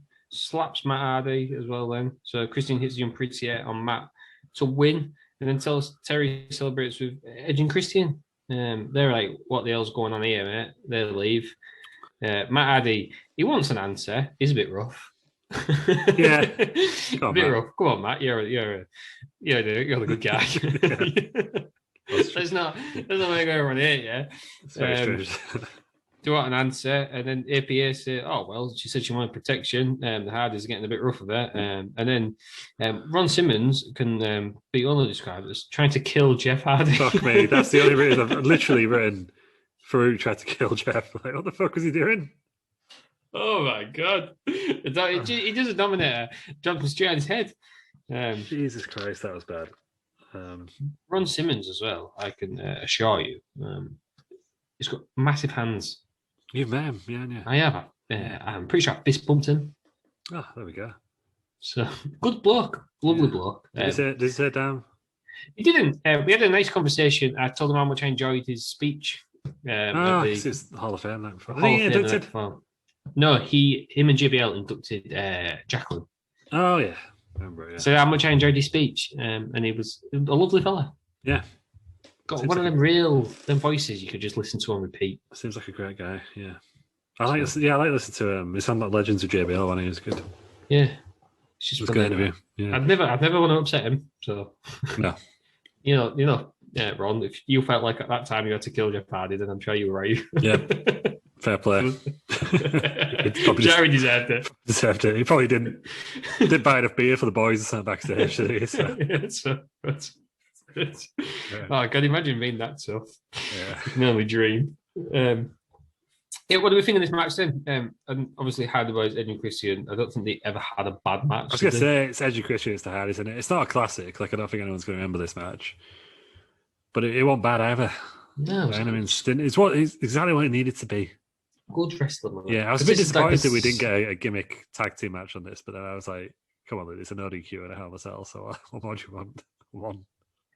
Yeah, this is definitely the era of like gauntlets and stuff. And tag team turmoils and that, yeah. But, this is so early. Edge and Christian came out the crowd. Yeah, which I love. I absolutely love that. I don't know why they were doing it, but I loved it all the same. Did not do it with a brew? Or did no, the brew came up from the stage, didn't he? Yeah, Edge did it when he was alone, didn't he? So it must have been fun that, really. Yeah. But it must be exciting when you're in the crowd and you see him come past. What's mad about Edge? His initial gimmick was the loner, and it was like, you think you know me, and the full point you didn't know he was, and he's kept that all the way through. Do you think you know me? All the way through, yeah. That's just weird, isn't it? It's changed all his gimmicks and that, but he's always kept the "you think you know me." Changed his music, yeah. It's just been his one thing. You think you know me, yeah. I liked his old music. Like, I don't want him to go back. Because I think his new one's pretty cool. It more fits his character now. But I like this. I like this music that them two had. Christian and Edge. Yeah. Or Edge and Christian is weird little. It was Edge and Christian as well, I'm pretty sure. Yeah. This was before Edge and Christian became Edge and Christian, wasn't it, really? Yeah, I think us just been fucking around earlier. Yeah, they mentioned the Brood, didn't they, I think, at this point. Yeah. Oh, I'm sure the Brood was out, yeah. The Brood was out. I think the new Brood was out. Gangrel. Because they had no Terry. Gangrel was on the convention circuit, flogging T-shirts. Which I own one of them. Yeah. Oh, God. Yeah, we had him as managers, but there's so many you didn't realize they had. Michael Pearce is. One of his ideas was apparently they could attach spoons to each other. Spoons, apparently. According to Bruce Richard. Remember, Michael Pearce says his early things for the Hardy Boys was they could put spoons on the clothes. Oh, like those magnetic people, because they were all the rage at one point, weren't they? I'm guessing. You put spoons on him and they just stuck to him. Yeah, maybe. I don't know. That, yeah. Magnetic, yeah. I did appreciate that. Michael Pearce is, despite him, retiring a few years before this, still wearing the same clothes now. Yeah, they had Gangrel, they had who else did they have? They had Terry Runnels, and then they got Lita. I'm pretty sure Ashley managed one of them. Was that Matt for a bit? Matt, but she was more with Linda than Kendrick, wasn't she? I think. But I think she might have managed Matt for a bit. It was together. Was it together? I knew it might have been. Yeah, I'm sure they had someone else, but I can't think who it was now. Yeah, just Lita was a good fit, really, wasn't she? Yeah. One of them things that go together. But yeah, APA have protected Terry. Edge and Christian are the new number one contenders. I'm guessing the boys had something to argue about that, so I got the triple threat. Yeah, get themselves in there. But yeah, we're Edge and Christian face at this point as well. Or tweeners at least. Tweeners, I think. The interview suggested they were kind of like, yeah, we cheated, but those guys would have done it. It was kind of I'm guessing this was them going over to heel mode. Yeah, get a bit of the personality out of them, I think. Yeah. Going from like the silent types. Because they wouldn't let Christian talk at all, would they, at one point? Yeah. Which is weird. Which is weird given like how he speaks now, yeah. What he was capable of. Yeah, he's one of them, Christian. He's not like he had a bad run. He was two-time world heavyweight champion, ECW champion. He's God knows how many tag team titles. He's won Intercontinental. He's won. I don't think he probably didn't win the US. I don't think he was on. No, he's not. I don't think he's a current modern day Grand Slam. I don't think so. But he's won the Intercontinental title. He was top guy in TNA for years when they had big names as well. Yeah. But you always think, should have done him. Yeah, he'll always look at himself as like, well, no, he doesn't actually. He's really good at just kind of saying, yeah, I had a great career, and I like that. But I think a lot of fans look at him and think you should have had the same as Edge, but like Edge was always going to be the big star of that. And no, I don't think you should compare. I don't think it's fair to as well, because I don't like fans who think they're being supportive, and they probably don't mean anything by it. But just going to wrestle like, oh, your career should be so much better than it was. It's like you were wasted. Because like, hang on a minute, I thought I was having a good time. Was it Tyler Breeze who said that once? Tyler Breeze, someone said Tyler Breeze is getting wasted, and he went, "What do you mean I'm getting wasted? I'm on TV wrestling every week." Yeah, that's it. I remember the worst one for me was like when I was on a forum like ages ago, and Nick Dinsmore and Eugene was on. Right. And it was like, any questions to Eugene? And they all started with, oh, I'm so sorry you were sounding like that shit gimmick. He loved it, didn't he? He absolutely loved it. The first thing he said was, that was my idea. And everyone just shits all over it. And it was, he just spent about a day on it. It was like, you know what, I'm off. I think he absolutely loved that gimmick. It's good, to be fair. He created it, yeah. There's people who wouldn't go on TV otherwise. Yeah. And I think if anyone from this show, Mark Henry earlier on, if you have a bad gimmick or whatever gimmick, you can get out of it. You can stick it out, I think. But you go on Eddie and Christian. 3MB. Yeah. Jinder Mahal, 3MB. Even Heath Slater, to a certain extent, he got right over with Rhino. Yeah, and Triple H was like a snooty French guy at one point. Like, just, yeah. Kurt Angle wanted to basically sex. He did. So you can get over that. You can get over it. Yeah. But you see, we just compare Edge to Christian, but how many tag teams split up and both of them become world champions? Exactly, not many at all. There's always a genetic, as I say, like, but yeah, I guess if you look at that, it's Christian, but it's not really. If you know what I mean, like, but he's not. He's still a multi-time champion. Out of all those great tag teams, like even the Hardys, like you only had. Matt's never won the big one, has he? No, he didn't see it. I think. No. Yeah, but in WWE, the Hardys haven't done it. Because the boys didn't really do anything singles. Yeah, I guess until like Bully Ray, like 10, 15 years after. Like the main tag team run. I'm trying to think of the tag teams that are split now. There's not that many. To be fair, so Christian did all right. Yeah. So there was an interview with Michael Cole afterwards where they say, cheated, but the Hardys would have done exactly the same thing, and they're probably not wrong. So Edge and Christian are going to WrestleMania as the number one contenders. To face the Dudley Boys, who just won earlier on. Everything at the big show. He's been in the news recently, hasn't he? Well, Paul White went to AW. Yeah, strange on that one. I think you just got a lot of money on it. I thought he'd be a WWE Live for the. I really wanted that travel documentary they were talking about. I know. And I wanted some more Big Show. Yeah, I think once that was cancelled, the writing was. Maybe that was it. Well, I think I think if it was because those opportunities were drying up for him, he took the money. He'll be back in WWE at some point. Like everyone kind of shits themselves now. It's just, and again, AEW fans will hate this, but I'm going to say anyway. Like 10 years ago, look how many like legends went across the TNA. You had Foley, Hogan, Flair, Angle. Yeah, they're all back now. Jeff Hardy went across. Rob Van Dam. Oh, Rob Van Dam's still there actually, isn't he? Van Dam, yeah, but he went across and came back and went back. Yeah, he's doing a documentary actually with WWE now, anyway, so I imagine he'll pop up somewhere. You got Lashley, you've got he went across Christian you mentioned. Yeah, so it's like he didn't. Dudley Boys. The Big Show going across is not a paradigm shift for one. Two, he'll be back. He's going to go in the Hall of Fame. Like everyone goes in the Hall of Fame eventually. Like, freaking Jeff Jarrett going in the Hall of Fame, and he got publicly fired on TV. And Vince said he'll never be back. Didn't he? Yeah. Now he's in the Hall of Fame as producer backstage. Like Big Show will be back at some point, I'm sure of it. I don't blame Big Show for going. Someone's not offering money, you take it. Yeah, I think you do in his position, yeah. And if he wants to wrestle a bit, he's going to get a better reaction, like just because of the way wrestling fans are. Yeah. He's going to get a better reaction wrestling in AEW than he is wrestling in WWE. Doing the same thing. You could do the exact same thing, yeah. But they're going to love it in AEW. Isn't it? Yeah, and people saying that's a big deal. Is it a big deal? Because he's not been on TV since the week after WrestleMania. It's not a big deal. It's like it's fine for Big Show. It's not a bad thing for Big Show. It's a good thing for AEW. It's not a bad thing. Like WWE ain't going to lose any money over Big Show going. Exactly. More people will probably watch AEW's new show because Big Show's commentating, so it's good for them. Mm.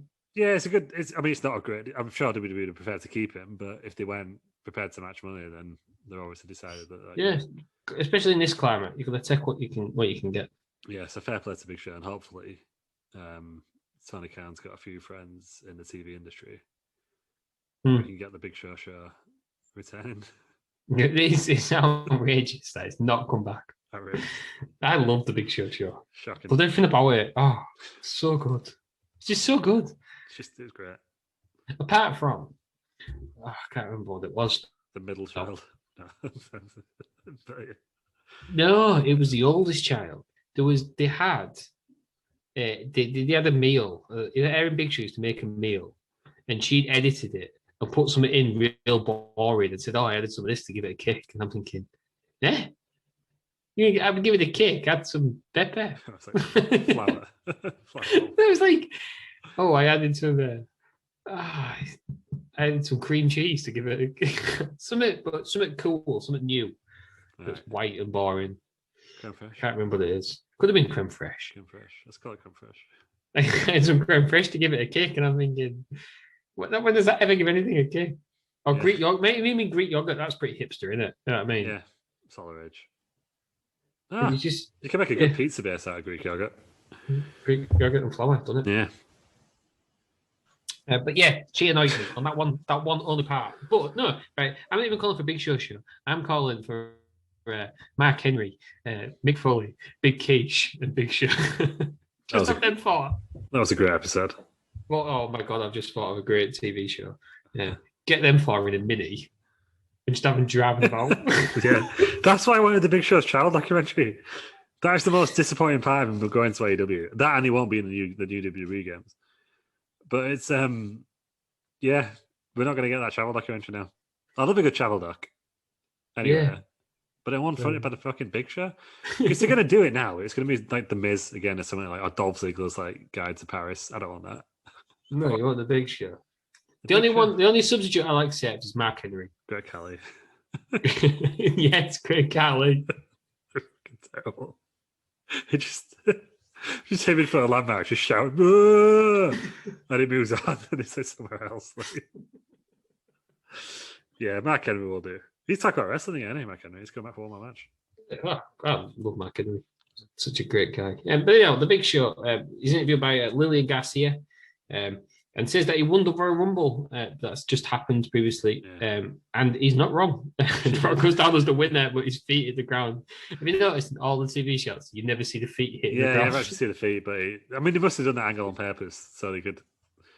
There's a bit of you'd see it, but yeah. I'm pretty sure Bruce Pritchard said they messed it up, didn't they? Yeah. Yeah, The Rock fucked it up.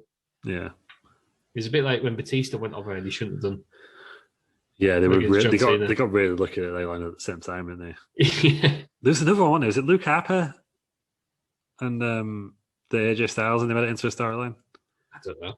Yeah, I think it was before WrestleMania 33 where Luke Harper really should have been in the title match as well with Bryan and Orton. Yeah. But I'm pretty sure it was like because it was when AJ was starting to feud with Shane as well. But I think they messed it up and they both went over at the same time. Or Luke Harper legitimately won it where he shouldn't have done. Well, no, I think they meant on at the same time and Luke Harper just won it. Right. So they had to do a rematch. But actually, it worked out well for the AJ storyline because he had lots to go at. But it must be hard to do. Hard spot anyway. Oh, could be. But I think, was it Stone Cold said, one of his first rumbles is people put that much baby oil on them, and the ropes were slippy. Yeah. Someone did to him, he just went straight out. He was supposed to be in the last four, wasn't he? Like a big thing. I remember AJ's debut as well, where Goldust like nearly tricked him out. And I think AJ ended with like 1 foot on the floor. Imagine that. Never really covered with it. Like, big debut deal made by Goldust. No offense. Not how he expected his. No offense to old Goldie, but yeah, I think that would be good. 2015 or whatever it was when he 16, wasn't it? Yeah, 2016. Yeah, whenever he come in, you don't want to lose to Goldust 5 years ago. So we'll see more of the Big Show later on. Now we get the Big Boss Man. He's going against Taz. Taz only made his debut at the Royal Rumble, and he already feels flat. Flat as a pancake, yeah. Considering he came in and beat Kurt Angle. Yeah. And then when you see where Kurt Angle ends the show and how Taz even starts it, yeah. What happened on Raw in 3 weeks? So Big Boss Man comes out with Prince Albert. He's just a weird character, Prince Albert, isn't he? Yeah. A lot of best work was I think we discussed this, didn't he? His best work was TNA, Tess and Albert. No, it was Jason Albert, panelist. It was Chris. That's fine. That's it. So Bossman and Albert have already attacked Taz and Heat. They start Braun straight away. Taz puts Bossman in the Taz mission. Albert then attacks him straight away for a DQ. The match only goes 1 minute, but then Bossman and Albert beat down Taz. I guess what they're trying to say is that he refuses to stay down. Yeah, it's more an angle on a match like this one. Yeah. For me, it went on for far too long. Yeah, it just after a while, like, Taz just stay the fuck down. Stop getting up. I think they should have made Taz look like a beast rather than beat down. I mean, what killed him more rather than just getting beat down was JR said something like, basically said, "Oh, he's a wee fellow who's doing all right for himself." Like I can't remember the exact line. Yeah, he did. But it was like what he lacks in size, he makes a poor in spirit or something. Which it may as well have been Spike Dudley. Yeah. Taz shouldn't be an underdog, especially not how he's been booked in ECW. Yeah, I thought that was what killed him more than anything that he did in Taz should have just come in and started throwing suplexes, I think. Yeah. It was almost like JR was just like, oh bless him. Maybe that's why Taz had enough. Being a player on. Maybe that's what had the political start. It's a long-term story. We could. Yeah, maybe. I mean, I don't think it was, but maybe who knows? Could have been. To be fair, right? I'll never slag off Taz's WWF career because it led us to Jerry Lawler jumping out on him in a warehouse. It did. So. Yeah, it led him to a really good career as a commentator, which I don't think anyone would have seen coming because he wasn't known for his promos, particularly, was he, at this point? No.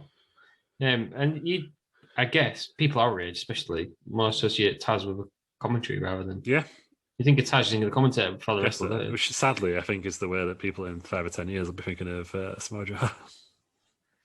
Yeah, but I see Samoa. I think I never say I should be wrestling, but he's been wrestling for a long while. Yeah, and you never expect to get KFC NXT. Okay. Does Samoa want a KFC? Well, no, I'm just going to move on. I'm going to sidebar again because we've sidebarred a lot in this. I tried the KFC pizza last night. How is it? Because I wanted to get one, but what put me off is it not gravy based? Yes. And cheese and gravy put me off. No, cheese and gravy is amazing, frankly, but there wasn't enough gravy on the base for me. That's all. Do you still get tomato? No. It's meant to be gravy instead of tomato, but it seems to be the gravy just seems to be around the edge. It didn't taste particularly gravy. I also ordered the no sweet corn version. Right. only to it arrive and it was covered in sweet corn. I thought, I'm not picking it all off, so I ate it anyway. Sweet corn's one of them for me. Why is it a thing? Yeah, it just added an unnecessary texture. Yeah, and I thought Pizza Hut's base wasn't great. It was the American base from Pizza Hut, not the best base. You can't change the base either, can you? Can't change the base. You could only get in large. Luckily, I could get it on a meal deal for 2. For that, I love my own. But yeah, but I got my money back because I complained about the sweet corn, so I got £19 of the 22 pack. So there we go, happy days. Free pizza, but 5 out of 10. Yeah, glad I tried it. Yeah, I couldn't, in good faith, recommend it.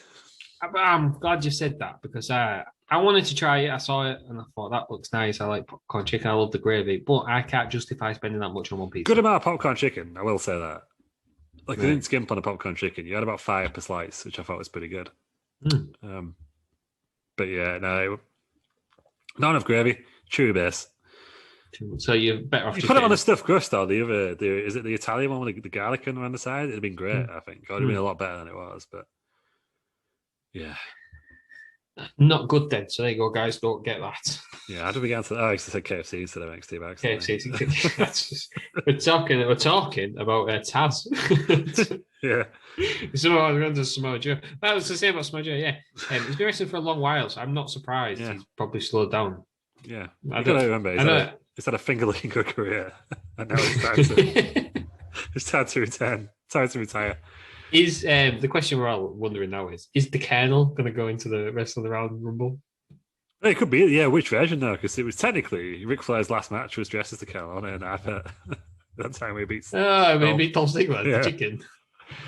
Yeah, there was over one day where they actually filmed that in front of a live crowd, didn't they? Dolph as the Colonel and Miz as the chicken. Yeah, I remember that match that was happening or happened just after. Dolph Ziggler did one of the best promos or one of the best matches he ever did when he was in that incredible feud with The Miz. And then they had a match where one of them dressed as a chicken. And then they showed that, or they showed it just before. They showed it. It was right around the time, and you think, oh my god, just killed everything. Yeah, for that. Yeah, because I remember, I think they recorded like 6 months earlier, so I don't think they were even feuding at the time. It was just unlucky, really. Pretty sure they showed it as well before when Ambrose was champion and Ziggler had his first argument was against Ziggler, wasn't it? They showed it then as well. He just Ziggler's not going to win this, is he? Because he's a fucking chicken. Yeah, and absolutely killed Ambrose's first reign, didn't it? Yeah. But yeah, that's KFC and wrestling. Didn't expect that connection, but we could have the Colonel. The Colonel can be in it. He could be in it. We met him before, didn't we? On like 2K12 or something, whatever it was. We've made some weird characters. Yeah. But I'll be back if I've got enough stage slots. That we genuinely used to. I think when our mum dad and I, we used to WrestleMania weekend. We used to genuinely spend about 8 hours just using former Gadget Show host Jason Bradbury. Yeah, we spent a lot of time creating the bloody wrestlers, didn't we? When we did. Yeah. No, but Christmas Batman, he was on there. Wasn't Christmas Batman classic. That was just Batman. And obviously the legendary Joseph DeBed. Joseph DeBed. Stanley DeBed. There's loads of them in the end, but they're all just guys with wings coming out to the Hall of Fame themes for some reason.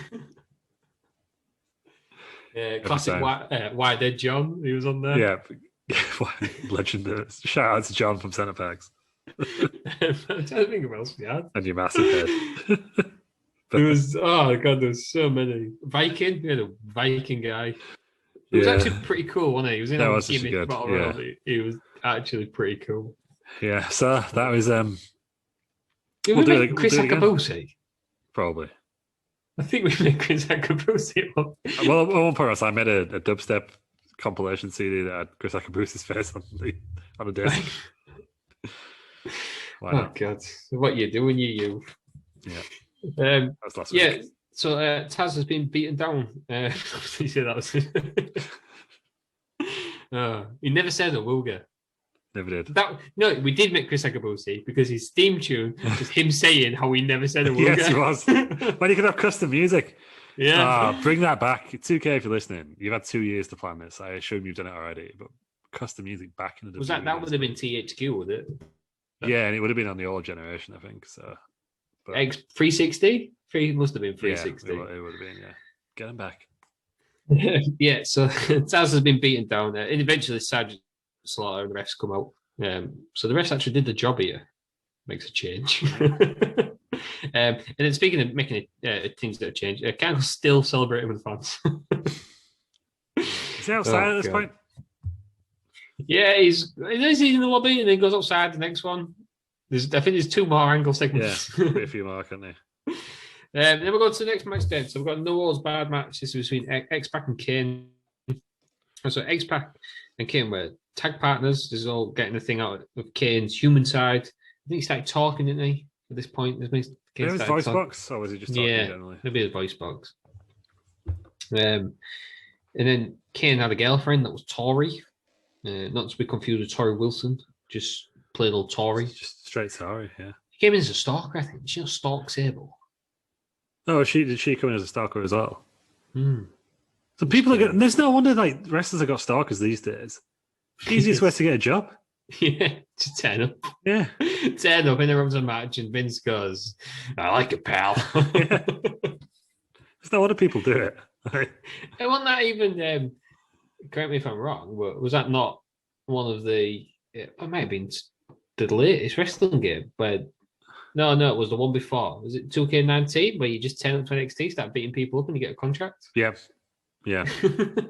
So no, was it? Yeah, it was because I didn't play 2K20 because it was shit on it. 2K20 was where there was both. There was the male and the female, and it was getting inducted.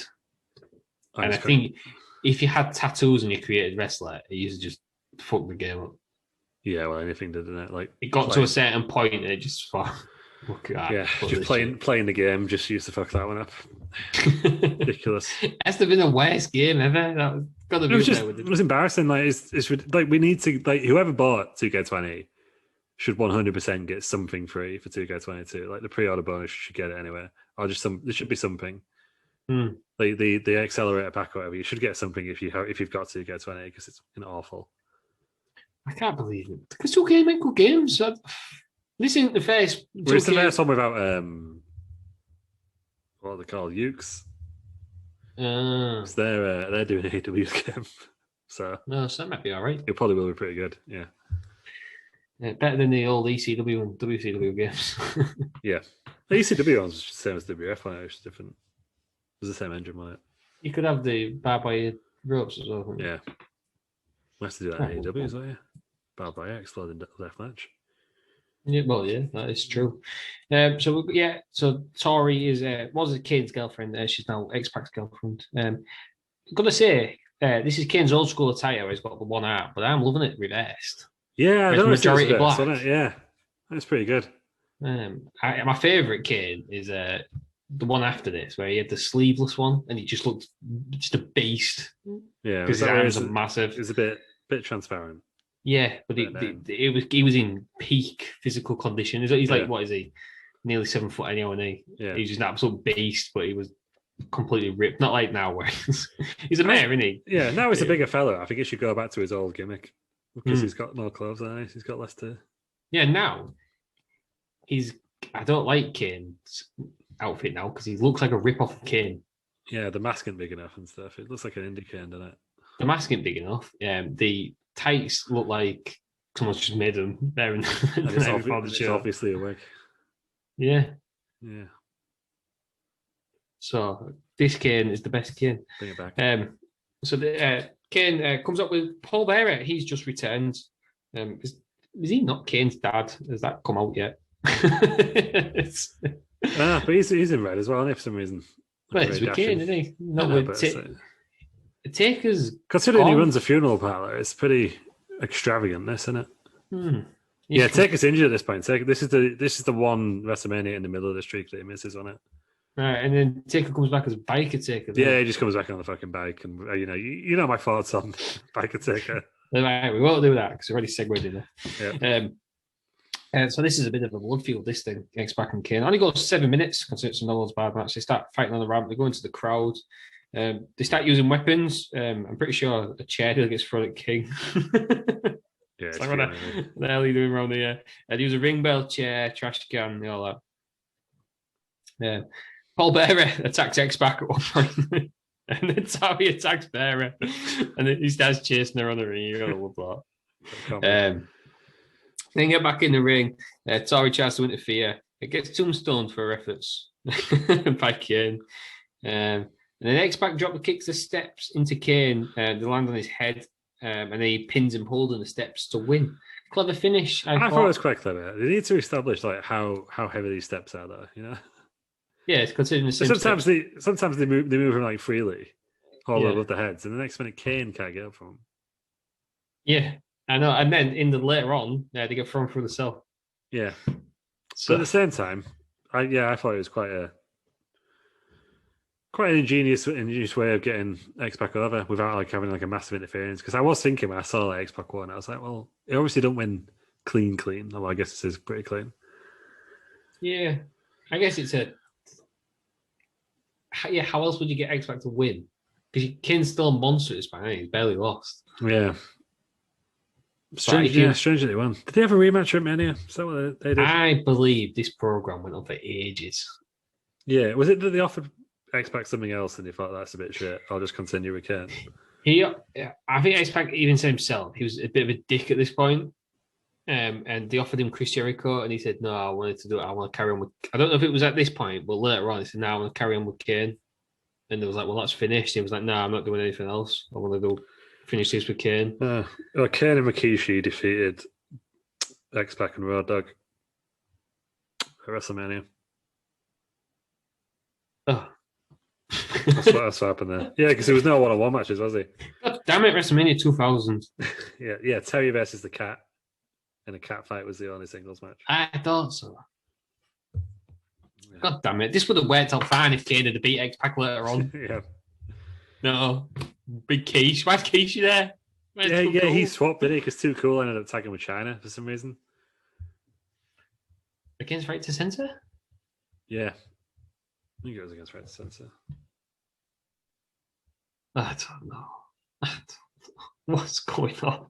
No, it was the Radicals. Right to Censor was the year after. All right. Yeah. Oh, was this when Eddie Guerrero wanted to sort of obsessed with China? I guess it started at this point, yeah. Oh, because maybe his arm's not healed. I don't know. X-Pac beats Kane. What did we think of the match? It's all right, wasn't it? I like the sort of brawling. It's a bit different. I liked how they use the stage. I love it when they use the stage. I like what? So why did you think of the stage? It was all right, wasn't it? I didn't like. Some of them came out the sides. I thought everyone should come through the middle. Yeah, I didn't get that because it was a tunnel. It was like a player's tunnel. It was like the cell, wasn't it? I think it was supposed to be the cell. And they come off the sides. They kind of did the whole thing again with the Hell in a Cell stage ages after, didn't they? But it looked better. But yeah, it was all right. They were starting to get a bit extravagant at this point, weren't they? But not really. Yeah, because is it 2001 where they got the cool backlash? Yeah, that was the first year of that I think. Was it 2 years? Yeah, it must have been 2. Yeah, it was 2002. It was there. The best stage of all time. Oh, it's great. It's just the way it's fun. It's just. Yeah. Although I did like that SummerSlam one. It was just a massive semicircle. I used to like that one. And sorry, no, the best stage of all time is, and I'm biased because I've been in a site in real life, is New Orleans WrestleMania Tape 4. Yeah, that's pretty cool. That was incredible. Mm-hmm. Yeah. I guess WrestleMania's got its own list these days, on it. I always like the WrestleMania 24. Which one was just Orlando, just a big tower. Yeah, right. It's huge. Which was the one where they had the theme park ride? 33. That was the second Orlando one. That was good as well. Yeah. I wonder what's going to be this year because I was so excited for is Tampa? Is in Tampa? Yeah, it's got the pirate ship on it. I'm so excited for the pirate ship. They've got to do something. It's going to be incredible. They've had like an extra year to plan it. So I'm assuming it's whatever they were going to do last year. I'm sure it's the same logo, isn't it? So yeah, pretty much. Yeah. Oh god, I remember thinking it's going to be incredible. As soon as I saw it, oh my god, there's going to be pirate ship. It's going to be amazing. Yeah, I hope it's just not the big screen again. I don't think it will be. It was cool for 1 year, but you can't do it every year. Yeah. But yeah. So hopefully. And it's outside, so we should get some sneak peeks beforehand, which I always love. Someone's going over with a drone, taking a sneak peek of the stage. I love it. Vince, Kevin Dunn, whoever it is, please give us a massive pirate ship. Yeah. please have a big or broken pirate ship in the middle and they walk out. There's a pirate ship in the stadium anyway, isn't there? Use that then. They'll do something with that, yeah. Give me a big WrestleMania pirate ship, please. Yeah, Don't ask for much. Let Kevin Owens jump off it if that's what he wants to do. Yeah, it's a crazy bastard. Yeah, he's like the new Jeff, and he just jumps on. Yeah, just send sounds off everything. He does love a sensor. Yeah. So X-Pac has beat Kane, and then he's going to a weird match with Big Rikish. Yeah. I'm sure we'll get to that at some point when it's WrestleMania season. Mm-hmm. And speaking of the Radicals, because they're going to get to China and so cool, they're now interviewed by Michael Cole, and Eddie Guerrero's holding a lead pipe. So I missed this, Ross, because my auto resume didn't work, so I accidentally skipped to the next match. So tell me more about this promo. Basically, it was interviewed by Michael Cole. I don't think the Radicals have been in that long, have they? Like a month of that, I think. Yeah, I couldn't find out. I think this is their pay-per-view debut. Yeah, Cactus Jack invited him, something. Cactus Jack invited them, or someone invited them, and Road Dogg has a little thing with them, doesn't he? And then in the end, Triple H pays them. That's why they end up getting the contracts, because Triple H pays them to turn on Cactus Jack. Yeah, because they lost to DX by accident, because Eddie broke his arm. Yeah. So they lost like 2-0 or something when they shouldn't have done. Yeah, and there was because there was enough. Yeah, there was 3 matches, weren't there?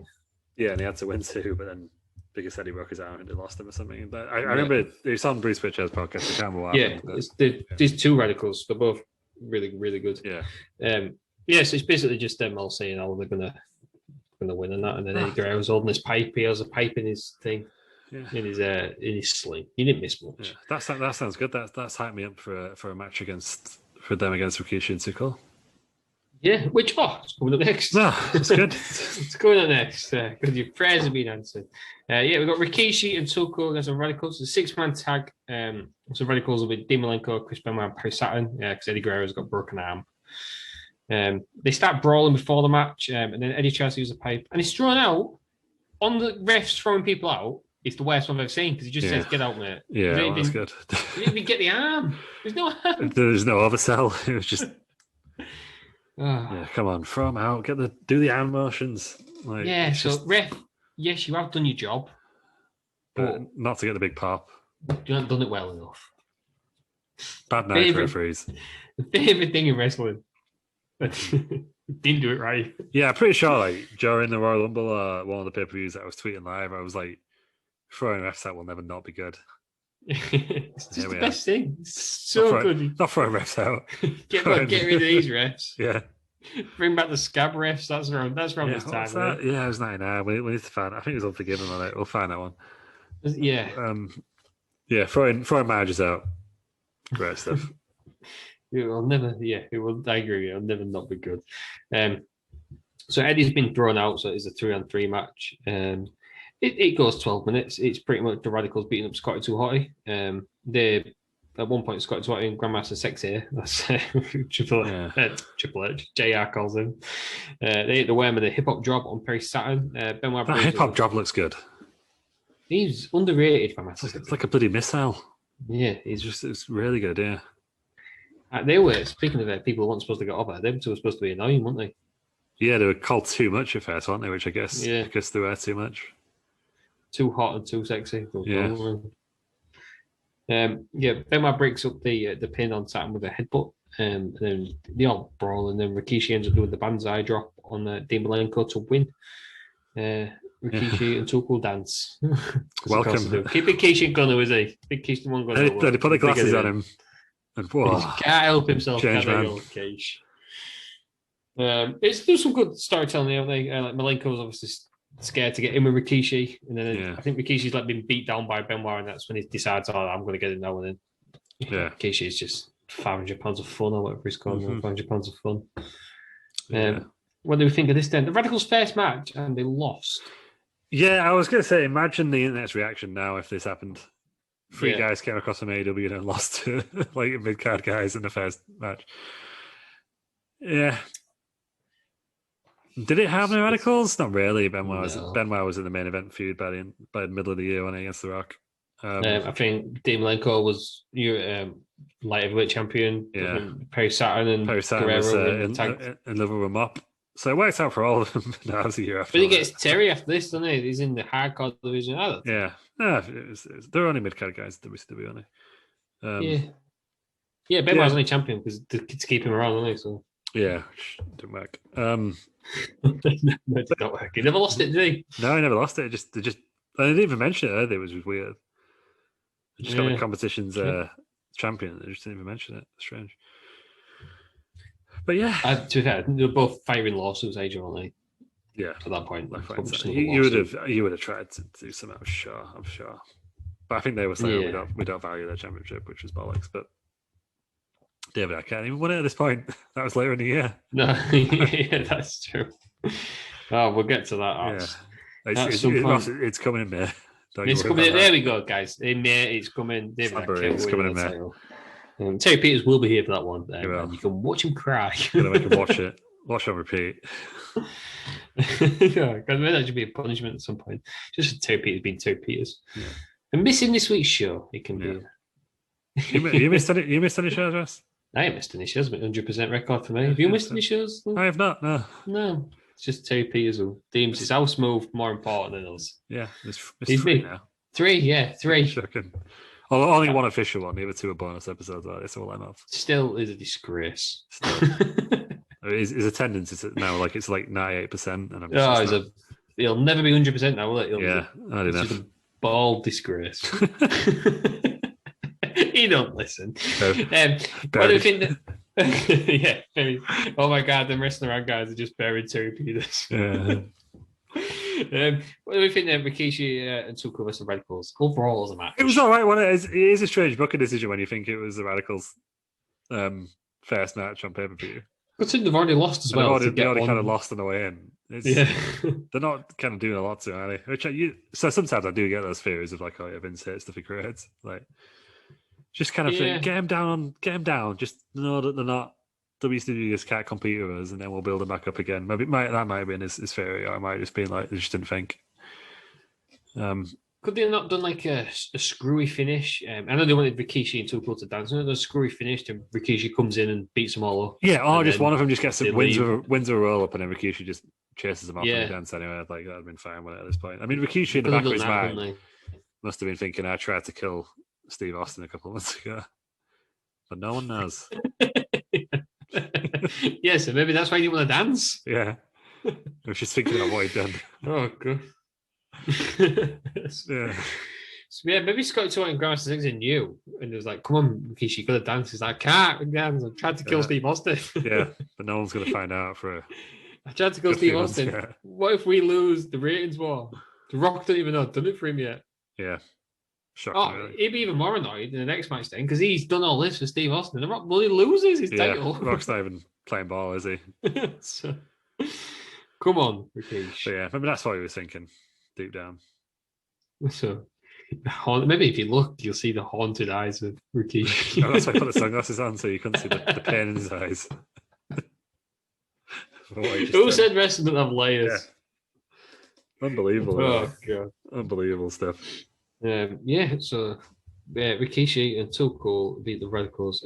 They get Angle, he's still celebrating. This has gone on for an hour and a half. And then we get the sort of semi-main event. Big Show versus The Rock. This is the number 1 contenders match for the WWF title. Obviously, the Rock said earlier, The Rock won the Royal Rumble, but Big Show claims he did, which he actually did. Yeah. Big Show's a bit weird in this era, isn't he? In his t-shirt. Yeah, very strange. Had a haircut like halfway through this program as well. Yeah. Shaved all his hair up. Yeah, and he was wearing like high-waisted pants on him. The t-shirt. It's just very strange. Strange look. Well, I always thought he came in with the Andre gear.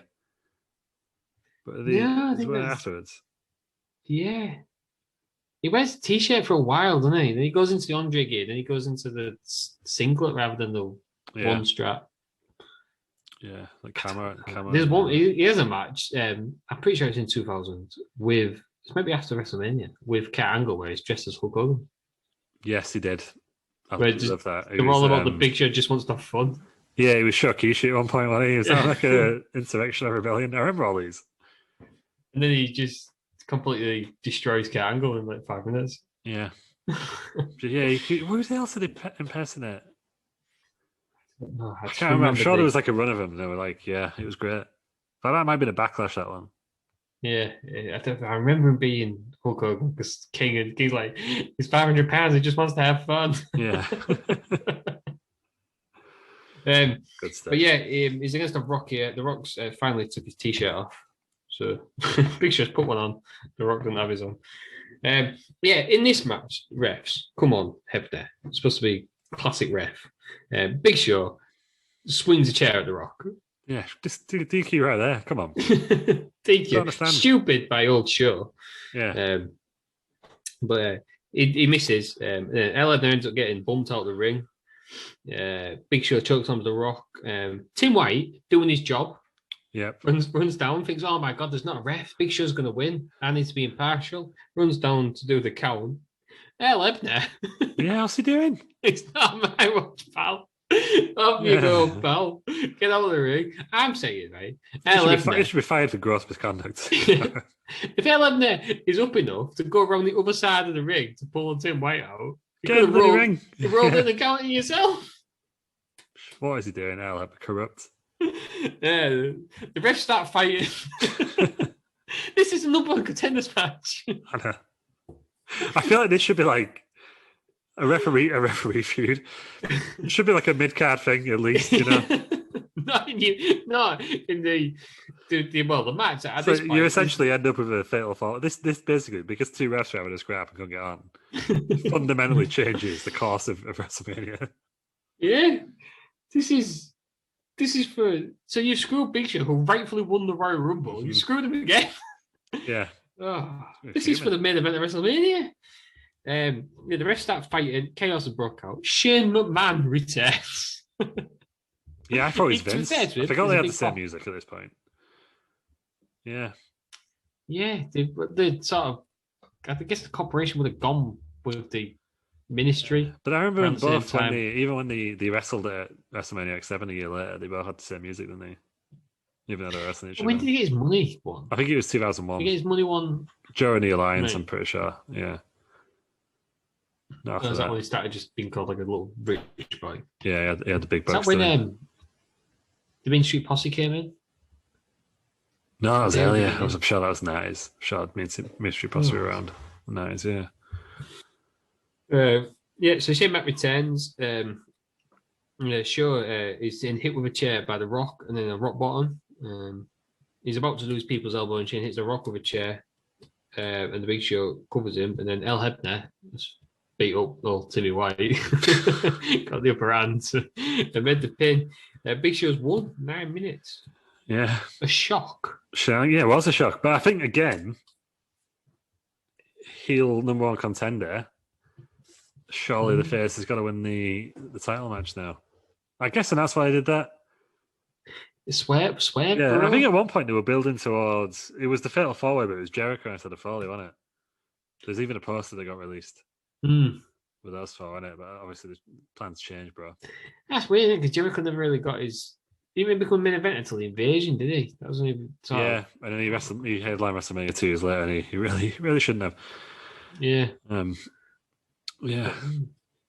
Yeah, that's a strange. Yeah, the McMahon and every corner on it. So I guess that's what the Shane McMahon thing is. I don't remember. Yeah, and then Vince ended up in the Rock's corner somehow, but then he screwed him over anyway, didn't he?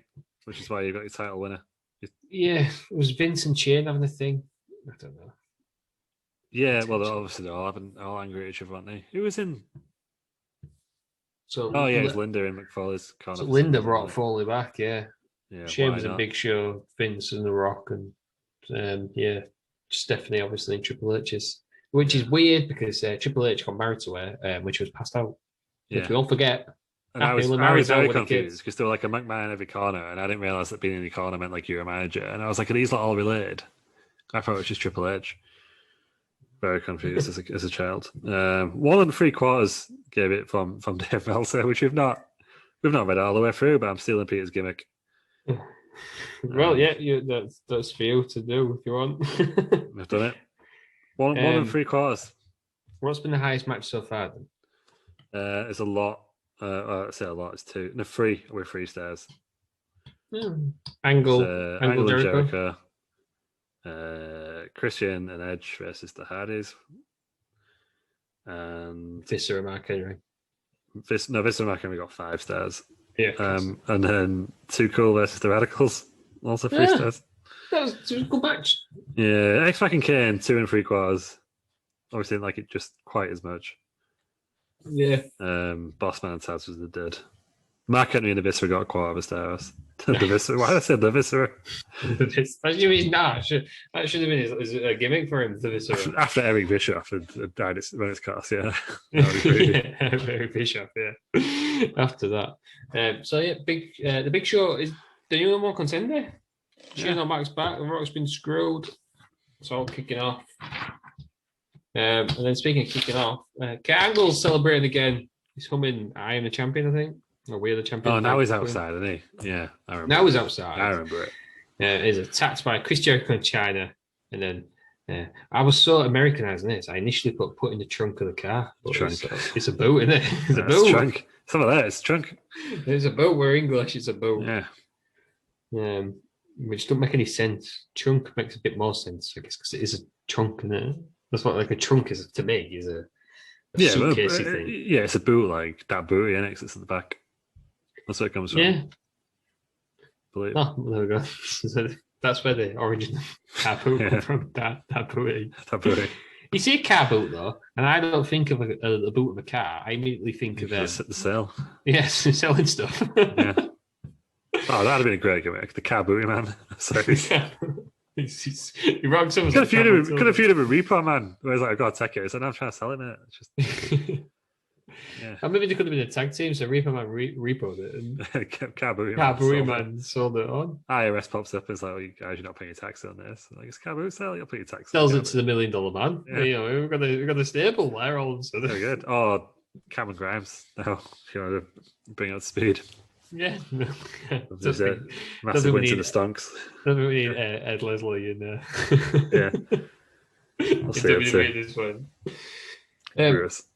Kurt Angle or Chris Angel. No, Kirk Angel. Chris Angel. Chris Angel's the magician? Yeah, the floating guy, isn't he? Yeah. Because Jericho in China, was worth pointing out at this point, have kidnapped a man.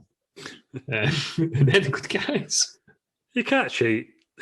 You can't cheat. He'll use the bell. Imagine that. Angle rings the police. Help have been kidnapped by two people. Well, watching a pay-per-view and you fucking cheated, mate. You might be American hero, Angle, but you use that belt, pal, so you're on your own for this. Yeah. Come on. You disgrace yourself.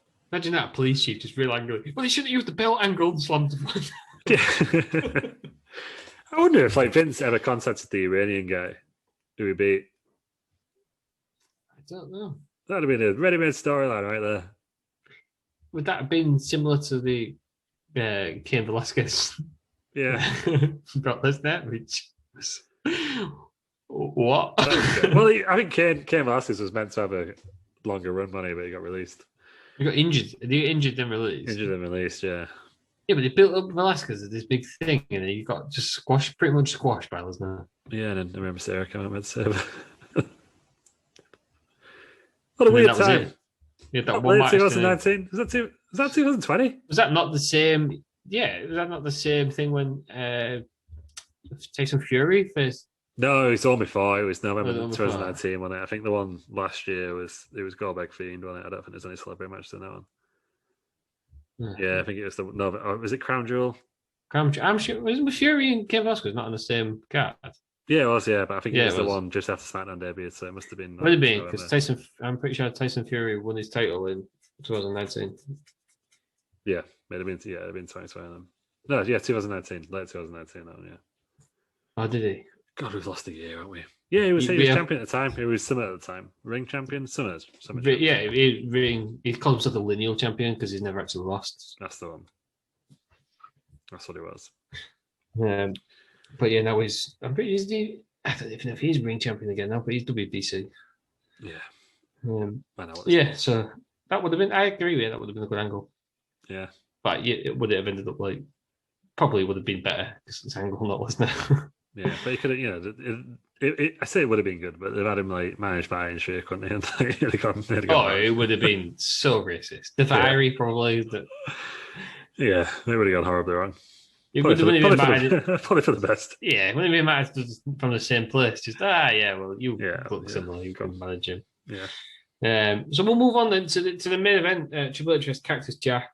I didn't mention it at the start, but how good was the opening video package of Cactus Jack? Very emotional. Yeah, long career, 15-year career. No age, 34. 34. 34 these days. You're just coming out of NXT. It's a 15-year career. The Miz has had 10 years with title shots and titles. Yeah. It's good that they keep. It is good that they keep in better shape these days. And to be fair, they look after themselves, but also at the same time, because of the longevity, you end up with like the Miz and Dolph Ziggler now, which does anyone want? And Cactus Jack. No disrespect to the Miz, but Cactus Jack has put his body through a hell of a lot more than the Miz. Yeah. Oh, the Miz will get angry if you say that.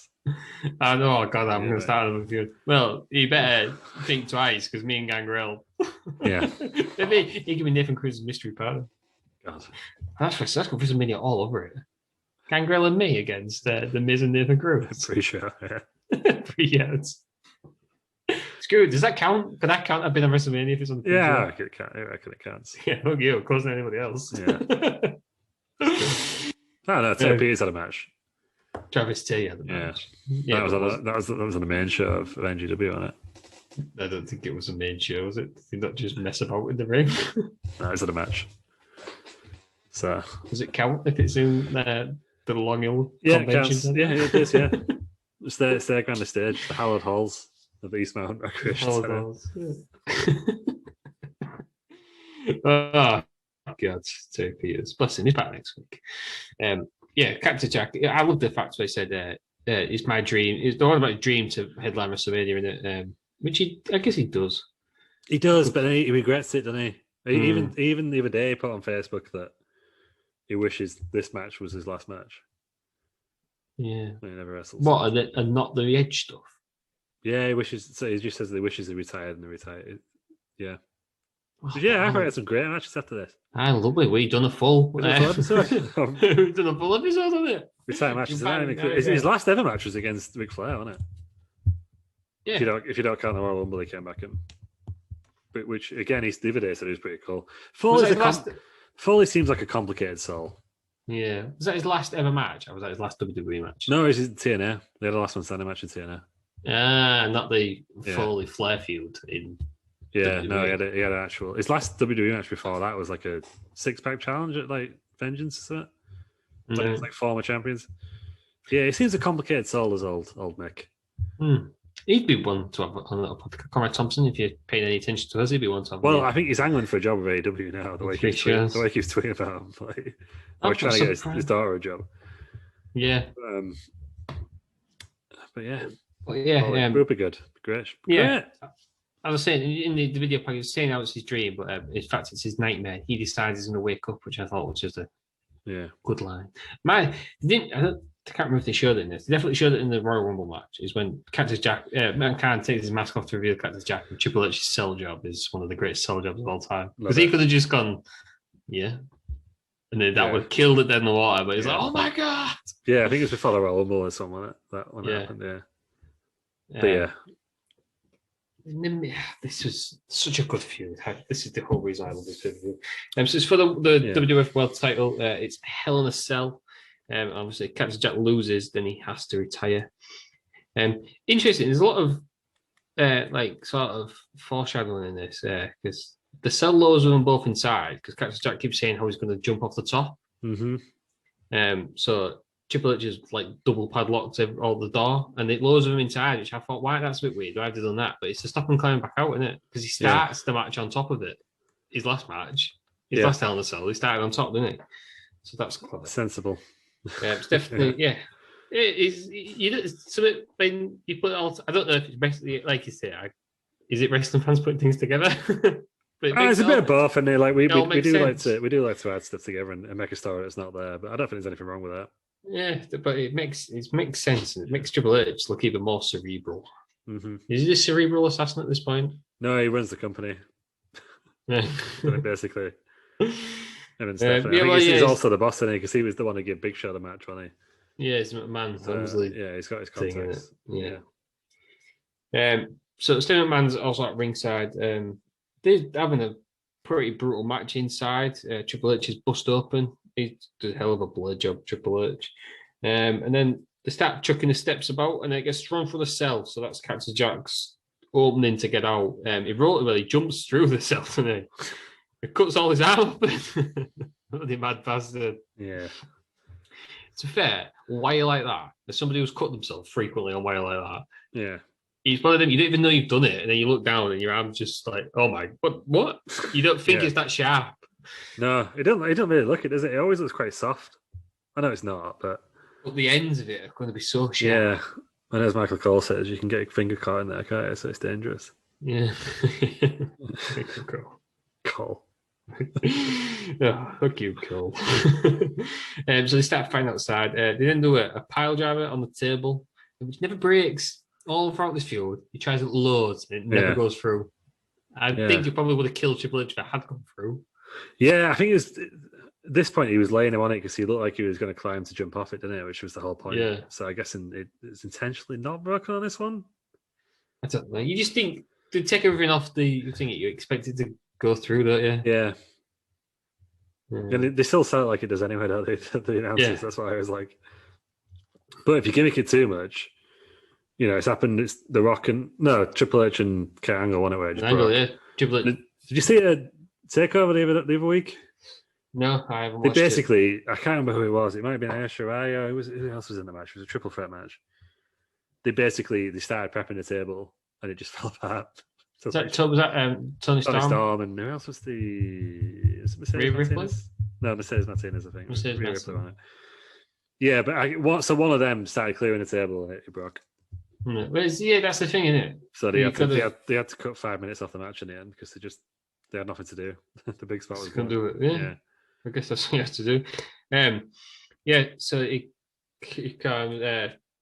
does the powder on the announce table. Triple H then sort of climbs the cage to escape the 2x4 that's covered in barbed wire. It's a great sell job for that as well. My favourite thing about that was when he went to collect it, it's near where the ring bell guy is. Fully throws him inside the cell. Yeah. She's flying. He just jerks him and he goes inside. I like how he put a convenient handle on there as well. Yeah, to carry up. Yeah. But then he gets halfway up and thinks, for some reason, this handle's no good to me now. I'm going to shook it.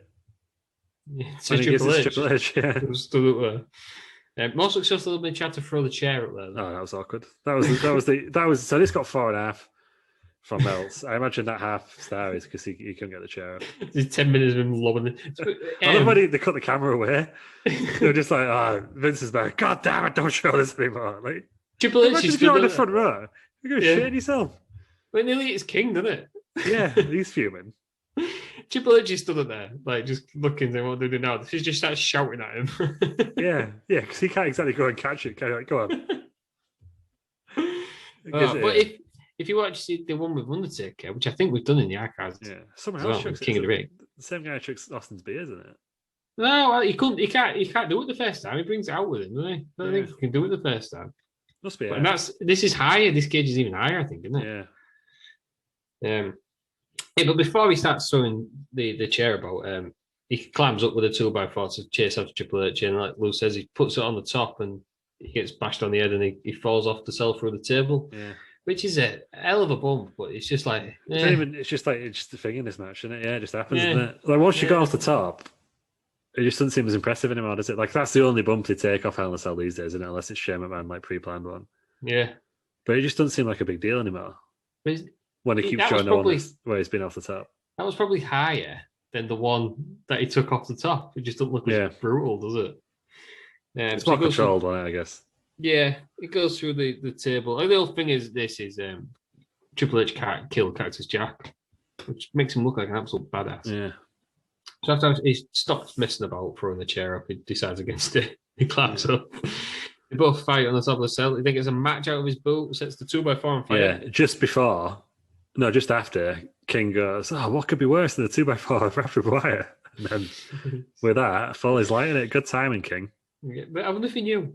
He must have known. No, Lawler never went to the meetings, though, did he, or something? The I think production Lawler meetings? and Jay, I don't think Lawler and Jay like knowing what's It happened, must do have, they? Vince must have fed him that line, surely. Yeah. It was too good. Unless he saw him go into his boot, because he gets out his boot, doesn't he? So, Yeah.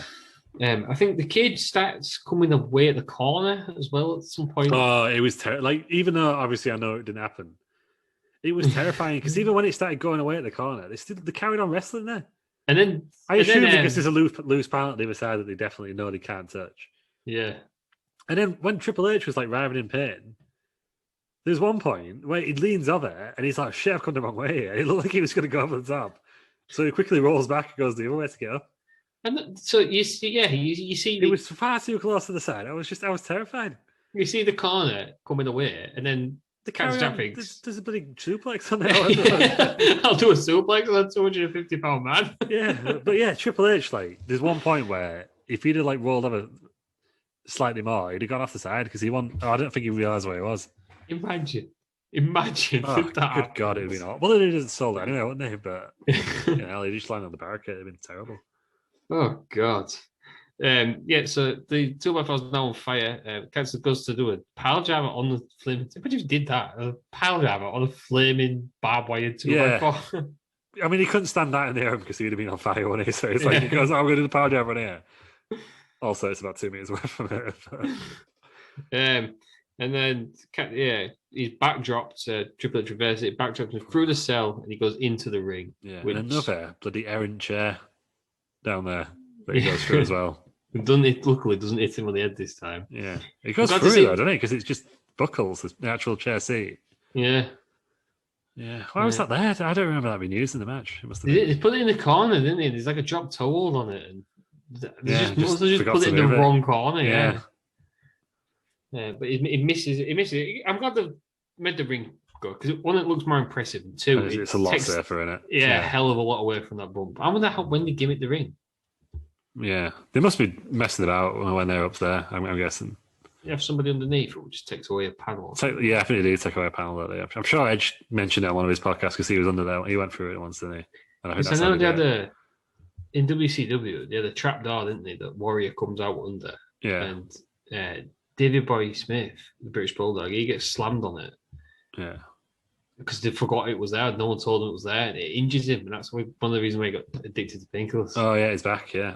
Speaking of addicted to painkillers, I never realised that the powerbomb from the War Games match last week was like such a pivotal moment in Brian Pillman's life. Oh, was it? For similar reasons, yeah. The Luger one, because it was horrible. Was it Luger? No, Sid. Yeah. Not Sid, and he does it again, doesn't he? But yeah, that first one. Anyway, drops one because he hits the top, doesn't he? Yeah, Meltzer said he was in the crowd and you could just tell it straight away. And to do it again. And then did it again, yeah. But yeah, I didn't realise that was such a pivotal moment, but apparently that's what kind of sent Pillman on a bit of a... No, I didn't know. Yeah. But I know that it's not good to be engaged in WCW. That was a War Games as well, I think, wasn't it? Which one? The Bulldog one? Yeah, the chapter. I don't think he was in the War Games, but I think it was... Yeah. They just left it in there altogether. Yeah. Somehow they do it in WWE. But yeah, that was still not enough to kill Cactus Jack.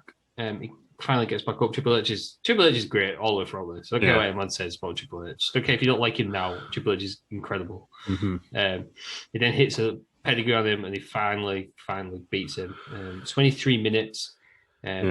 I said it at the start, but JR is amazing throughout. This is one of the reasons why he's most people's number one play-by-play. Oh, for sure.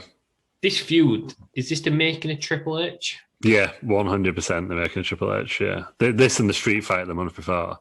I mean, they're both two of my favourite matches of all time. Mm-hmm.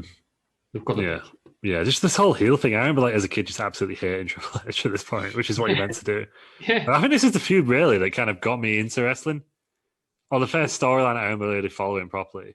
I think you used to watch it before, and I know we used to watch Nitro on Friday nights. I wasn't even Nitro, we discovered it was worldwide, wasn't it? But we used like 3 weeks behind. And Sunday Night Heat for a bit. But I think this is the first storyline I really remember being invested in. Because obviously we couldn't watch it live, but I remember like rushing home from school to check WWF.com on the dial-up. Good. Taking about an hour. To check the results. because I just really cared about this match. Yeah, but it's because I don't know what, but I've watched all his previously, like out of sync. So like 20 years later. Yeah. And yeah, there's something not right about Triple H when he first becomes champion. His first championship run, he wins that 6-pack challenge, I think. And it's just like, Triple H, no one really cares, but it's just a legitimate event. It feels more like it becomes the game like not long after this, doesn't it? It really kicks off for him. Oh, I like his music at this point. That time. Yeah, it's good, isn't it? I wish you'd bring it back for like a special WrestleMania entrance. Yeah, because all my favourite Triple H matches, he's got that music. Yeah. Yeah, which is good because you just really, really hate him. Really hate him. He do, and he's all the way through. Oh, 2000's a great year for WWE. Yeah. Yeah, apart from the WrestleMania, weirdly, but the rest of the pay-per-views were great, weren't they? Yeah. Yeah. And he was a big part of it, and this has been before, like, I don't think he was even dating Stephanie in real life at this point, was he? I don't know. It might be something with China. I know he splits with China, and China's still in the company. Yeah. So it could have been. But even because I just making a point there. Like, I don't think it's just because he's married to the boss's daughter is why he's recognized as one of the greatest of all time. I was just going to say that even if he was married to the boss's daughter, he's still up there as a massive. Everyone pops when he comes out. I was watching. I don't know how I got onto it. I do know how I got onto it. I was watching Grado entrances from ICW, and I got onto the Triple H turning up at ICW. Pete Dunne was there. I've seen Triple H turn up at Progress, and they all go mental. Yeah. You would do. Yeah, because he's a massive star. He is a massive star. Like, yeah, sometimes like he is a bit self-indulgent, WrestleMania. But on the whole, it's great. And this and obviously now he's doing big things in the wider world of wrestling.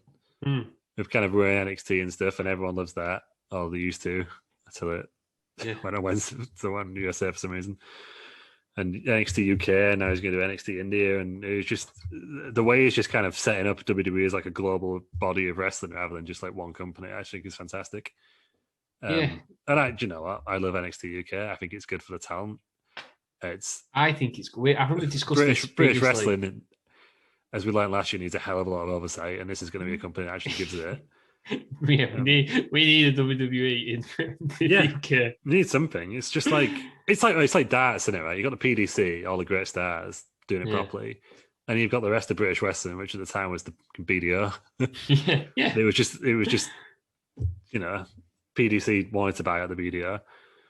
WWE just basically they're not bought out British wrestling, but they've got like the main two partnerships, haven't they? And then it needs someone to just kind of check it's safe, like. Check out everyone competing is safe. Yeah, it's great. And like, it's wrestling's only going to grow in India by having WWE having a presence there. It ain't going to grow by like Indian promotions just kind of teaching themselves. And you know what I mean? Like it's because it would have done it already. Yeah, I know. TNA had a bash and they were Rinka King, but WWE can actually make a difference, and that's a hell of a market to conquer because they're mad for WWE over there, and it's huge. 20 million people watch the debut show. Yeah. Because really, wrestling is only in where it's already been. So there was this little scene in wrestling, but most people, all the British wrestlers, there was no scene really. Yeah, Mexico, there's a scene. US there's a scene, and Japan there's a scene. Yeah. Everywhere else, they're in, is they? Because they're just in. Can you name any promotions from anywhere else? Yeah, you've got your indie companies, and like I know Australia, you've got a few, but it's not to the point. Not big, is it? But yeah. There's a few Europeans. And that random Portuguese one where Ultimate Warrior became champion in like 2008. But yeah. You've got your Germans. Is it XPW in Germany, something like that? WXW, isn't it? WXW, is it? Yeah. But still, if there was a NXT Europe, that would be. Yeah. It's the same. See, right? Vince McMahon transformed wrestling when he took over all the territories. Yeah. And I feel like Triple H is going to do it again, but on a world scale. Yes. Like, and you're still going to have your indies, and you're still going to have, indie wrestling will never not be fun. I actually love indie wrestling and going to indie shows. It's still there, though. You're going to get your AEWs and your Ring of Honors and your New Japans. They're not going anywhere. AEW, mate. But New Japan, ain't go anywhere anytime soon. And it's just, it's no bad thing. It gives people a place to work, and it gives people a safe environment, and it can be trained properly. Yes, it gives. Yeah, that's the thing. It gives people a place to work. It gives wrestlers an income that they probably wouldn't get on the indies. Yeah. Yes, people can do it on the indies, but not everyone can do it. Most people who've done it on the Indies have already been in WWE first. Yeah, I think the only exception are the Young Bucks. AJ Styles to a certain extent, but look where he is now. Yeah, exactly. Yeah. Kenny Omega, but I guess he's the thing. But yeah, I guess I don't know. It feels disrespectful counting New Japan as the Indies, doesn't it? Because it is huge. yeah, that's it. It's an exception, isn't it? There's nobody. New Japan's as big as WWE in Japan, isn't it? So yeah, who knows? But this was I don't know concept. This was the making of Triple H. Just Triple H is great, and he's bloody great. I do love Triple H. I want him to do another Broken Skull Sessions. Mm-hmm. It's got so many stories. I want Vince on Broken Skull Sessions again. That was eye-opening, wasn't it? Give me that one more time, please. Yeah, I love that with Stone Cold. I don't like the current stars. I like the old guys. The current ones are all right. I'm looking forward to watching Sasha's actually, but it's all about the old guys. But Vince just didn't happen before, did it? It was amazing, really. Kevin Dunn, he'd be a good one. Do you know? Like genuinely, I'm not taking a piss. Michael Cole, I think would be great. Yeah. I just want someone to ask the question like, what do you always feel like when everyone calls shit compared to Jim Ross? Stone Cold needs to be the man. I don't think he is bad. It's the heel run. I'm convinced it's the heel run. I think it's because he's not Jim Ross. I think that's the reason. Probably. Yeah. But I think the heel run did irreversible damage.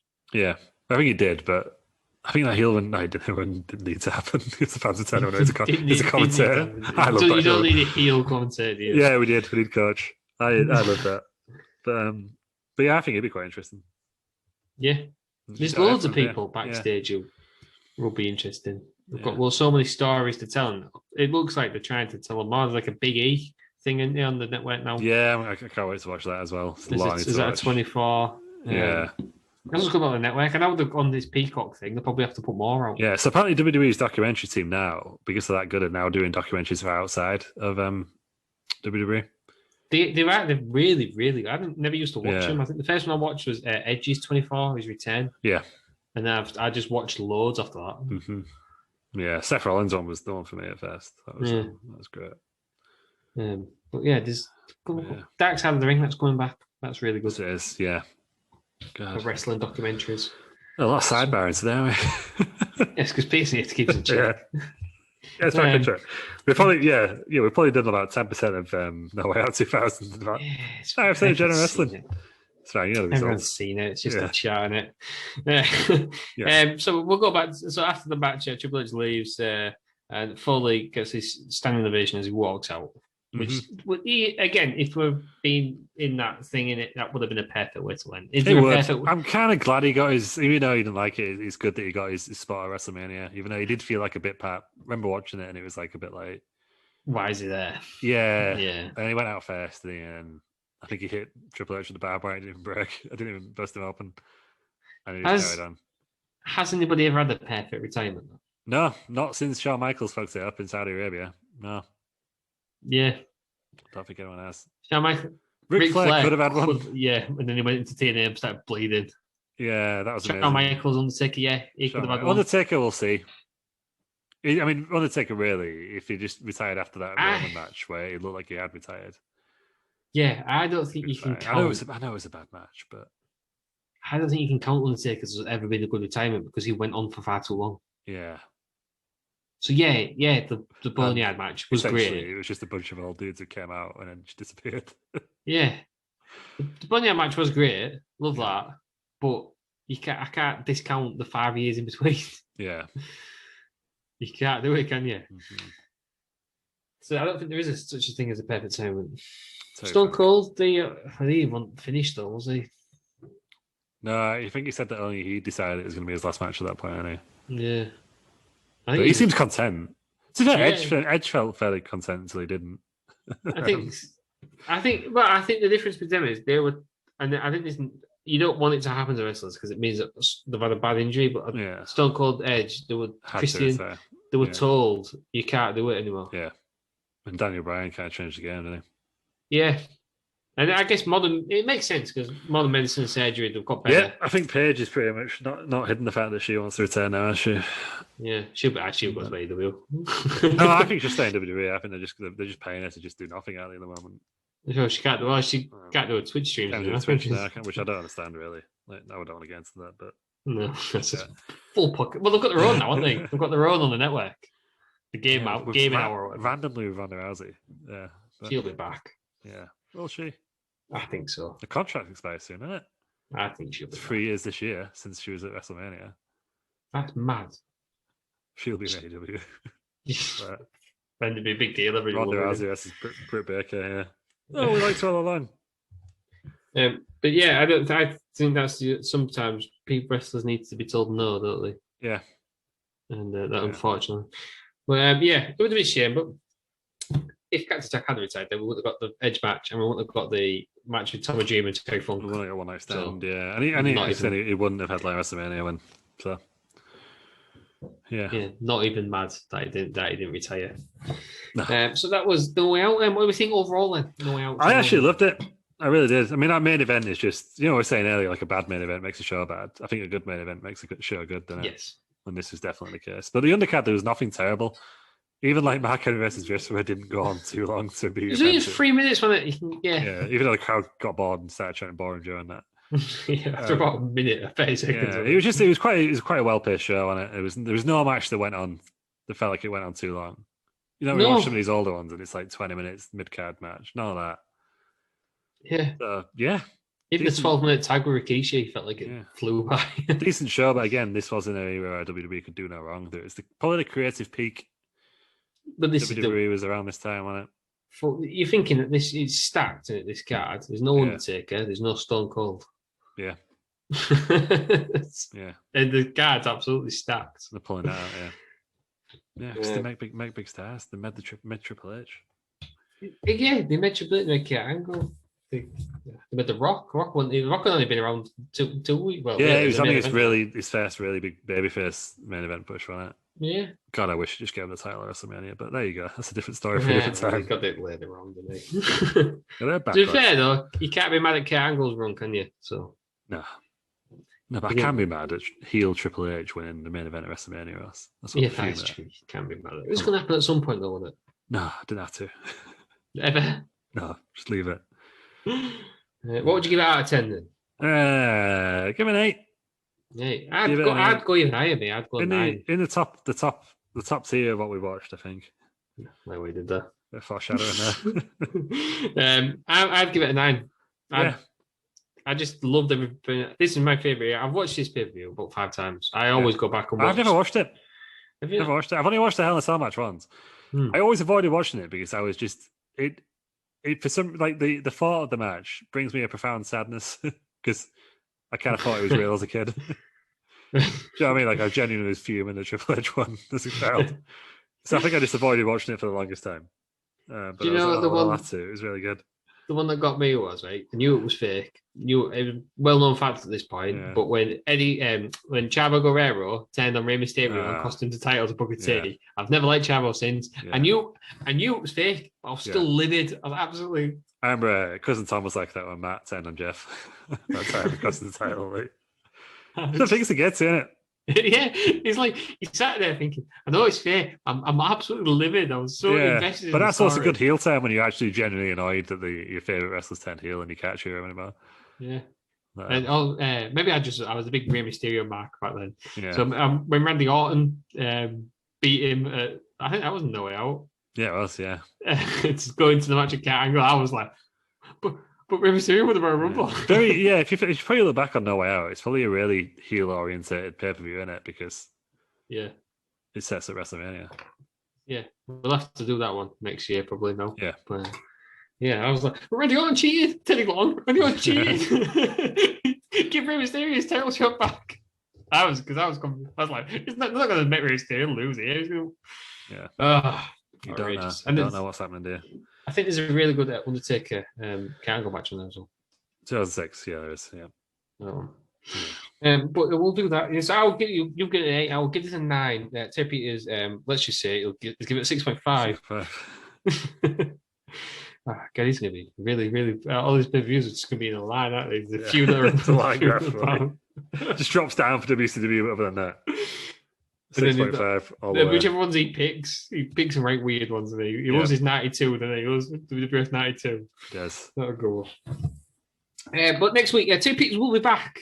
And we're doing Elimination Chamber 2020. So the last pay-per-view with fans. Yeah. Hopefully we get fans back soon. I don't know what the situation's like in America. Back at WrestleMania actually is a limited capacity, I believe. Right. But hopefully in the UK, the fans are coming back soon. I was watching cricket in India. There was loads of fans there. Yeah. Sport happening in Australia, New Zealand, full houses in it. So, yeah. So bring on the vaccines, bring on June. We're back to normal. We'll get to some graps by the end of the year. Fingers crossed. That would be ideal, wouldn't it? Get the first UK takeover is going to be incredible. Yes, we're going to have to get. Imagine that'll be our last wrestling shows. We're going to have to get tickets to Dublin now, aren't we? Yeah, it'd be great. Arrange it, yeah. So yeah, we're going to do Elimination 2020. I can't really remember it. I've watched it at the time, but yeah, I looked at the card because obviously I'm going to play it on Twitch.tv for the first round. 5 hours long, is it? It doesn't look that inspiring. I can't remember who's in it. I do remember it. There's a tag elimination chamber match and a women's women's chamber match. Is that all there is? There are 2 chamber matches. Yeah. There's no world titles on there. It's very much all about Shayna B.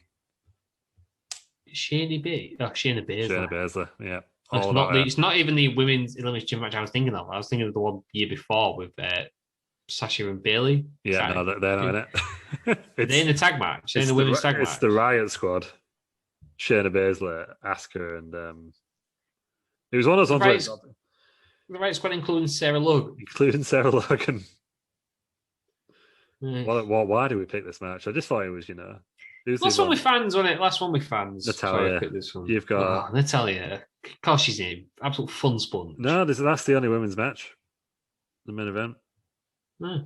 You've got Daniel Bryan versus Drew Gulak, which is a really good match. Remember that one? Andrade versus Humberto Carrillo.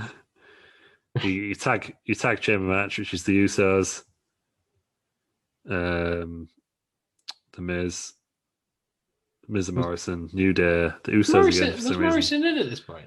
Yeah, he just come back, I think. Heavy Machinery. Lucha House Party, Dolph Ziggler and Robert Roode. They've been tagging a full year. They go in and out, I think. Wow. They're just what we need heels to be tag team partners. AJ Styles versus Aleister Black. Street Profits versus Seth Rollins and Murphy. Sami Zayn, Shinsuke Nakamura and Cesaro versus Braun Strowman. Oh God, I remember it. 3-on-1 handicap match for the Intercontinental title. Oh, yeah, I remember this. I forgot AJ Styles and Aleister Black had a match. I'm excited to see that. Yep, I believe Undertaker up, isn't that now? Right. That's Death. Yeah, the Boneyard, isn't it? Yeah, of course it is. So that's Elimination Chamber 2020. That's next week. It's our 50th episode. So a milestone. It is, yeah. For us. 50th episodes. Well, 50th celebrating. Regular. 50th modern. It's like 53 if you go overall, but 50. 50 regular. We've got 3 bonus episodes, haven't we? Yeah. We are celebrating how Wrestling Around does because we're just gluttons for punishment. So that's why we're watching that. And then a week after that, episode 51, WCW. Yeah, Uncensored 98. We're going back to Uncensored. That's where it all began. The absolute symmetry. But the main event this time is just a single cage. No Tower of Doom. At least we put a cage. But they were tag partners in it. It's Randy Savage and Hulk Hogan. For control of the NWO. It all comes around. You've got to love it. We'll see how WCW. I like to compare. So this is what's happening in 2000s WWF 2 years behind WCW when they were winning. Yeah, you always think they line up, don't they, the Monday Night Wars, but it wasn't really well, was it? Like one time was winning it. WWF wasn't great when WCW was absolutely killing it in like 97.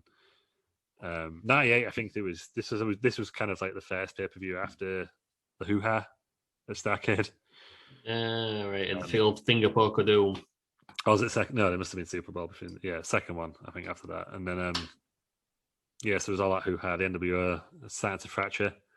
Well, there was up and down, weren't they? So there's a bit of a comparison, I guess we can have. Because the everyone thinks, the 83 weeks and then WWF won all the time. No, there was winning. This was, I think, this 98 was around where the tide was turning, so it'll be interesting. See where it all went wrong for WCW. Thank you for joining us. Where can we find you on social media? You can find me at Lou Markham on Twitter, Instagram, and at twitch.tv/WrestleRound. Yeah, let's do Wednesday. Wednesday nights. Wednesday and Sunday I'll do for a bit. See what's popular. So you can listen to this, then you can watch Lou play the same card. Play wrestling. I've done this one already, but I might play it again, on Wednesday. It's just fun. It's going to be different, isn't it? Hopefully, you don't lose the Viscera by a roll. Yeah. You can find me on the old Twitter as at DRossM. I may or may not put a picture up of Gangrel. Shirt. If he wants to see it, link him to our YouTube special. I'm wearing it there, right? Are you wearing it there? Yeah. No, we'll send him that bloody picture then. Put it on especially for that, I think. We'll send him that picture. Good stuff. You can see that. If you guys want to see as well, YouTube. You have a YouTube channel, Wrestling Around. Full episodes on there. That's it at the moment. Full episodes. I'm sure we could find some sort of highlights thing for Twitch. We can do that at some point. We'll figure it out. We're flying by the seat of our pants here, aren't we? Bell Nation. Google Bell Nation. He plugs himself enough. He's not going to. It's on like everything. Just do anything /MySpace/Bell Nation. Bebo Bell Nation. Bebo/Bell Nation. Friends Reunited /Bell Nation. Habbo Hotel. But that's not going to have Club Bell Nation. Bell Nation was here. xxx@hotmail.com and MSN if you want to add him on there. Everywhere. You can find us all Wrestling Around. We're all over Facebook, Twitter, Instagram. We're Wrestle Around. Are we Wrestle Around on Twitch as well that way? Sure. Yeah. Sure. Wrestling Around YouTube, Wrestling Around Facebook. We've got an email, wrestlingaround@outlook.com. Send us stuff there. It's gone. Kettle's gone. Kettle's gone. There's no more kettle. Bruce in America. Bruce in Ashburn, Virginia, I believe. We've always long-term fans. Yeah. It was the D Meltzer. Wherever the fuck he was, Florida? It's in San Diego, I believe. So it's California, it's West Coast, yeah. Somewhere around there. I think like I'm mates with him in Dave. Just gonna pop around and see him. We're all over. Thanks for joining me, Lou. Thanks next week to turn up. Thank you very much. It's been enjoyable. It's been a good time. Please, everyone, make sure this is the most upvoted Wrestling Around episode ever. We can finally get rid of Terry Peters. Thank you everybody for listening. Join us next week for a landmark episode, episode 50, where we're covering Elimination Chamber 2020.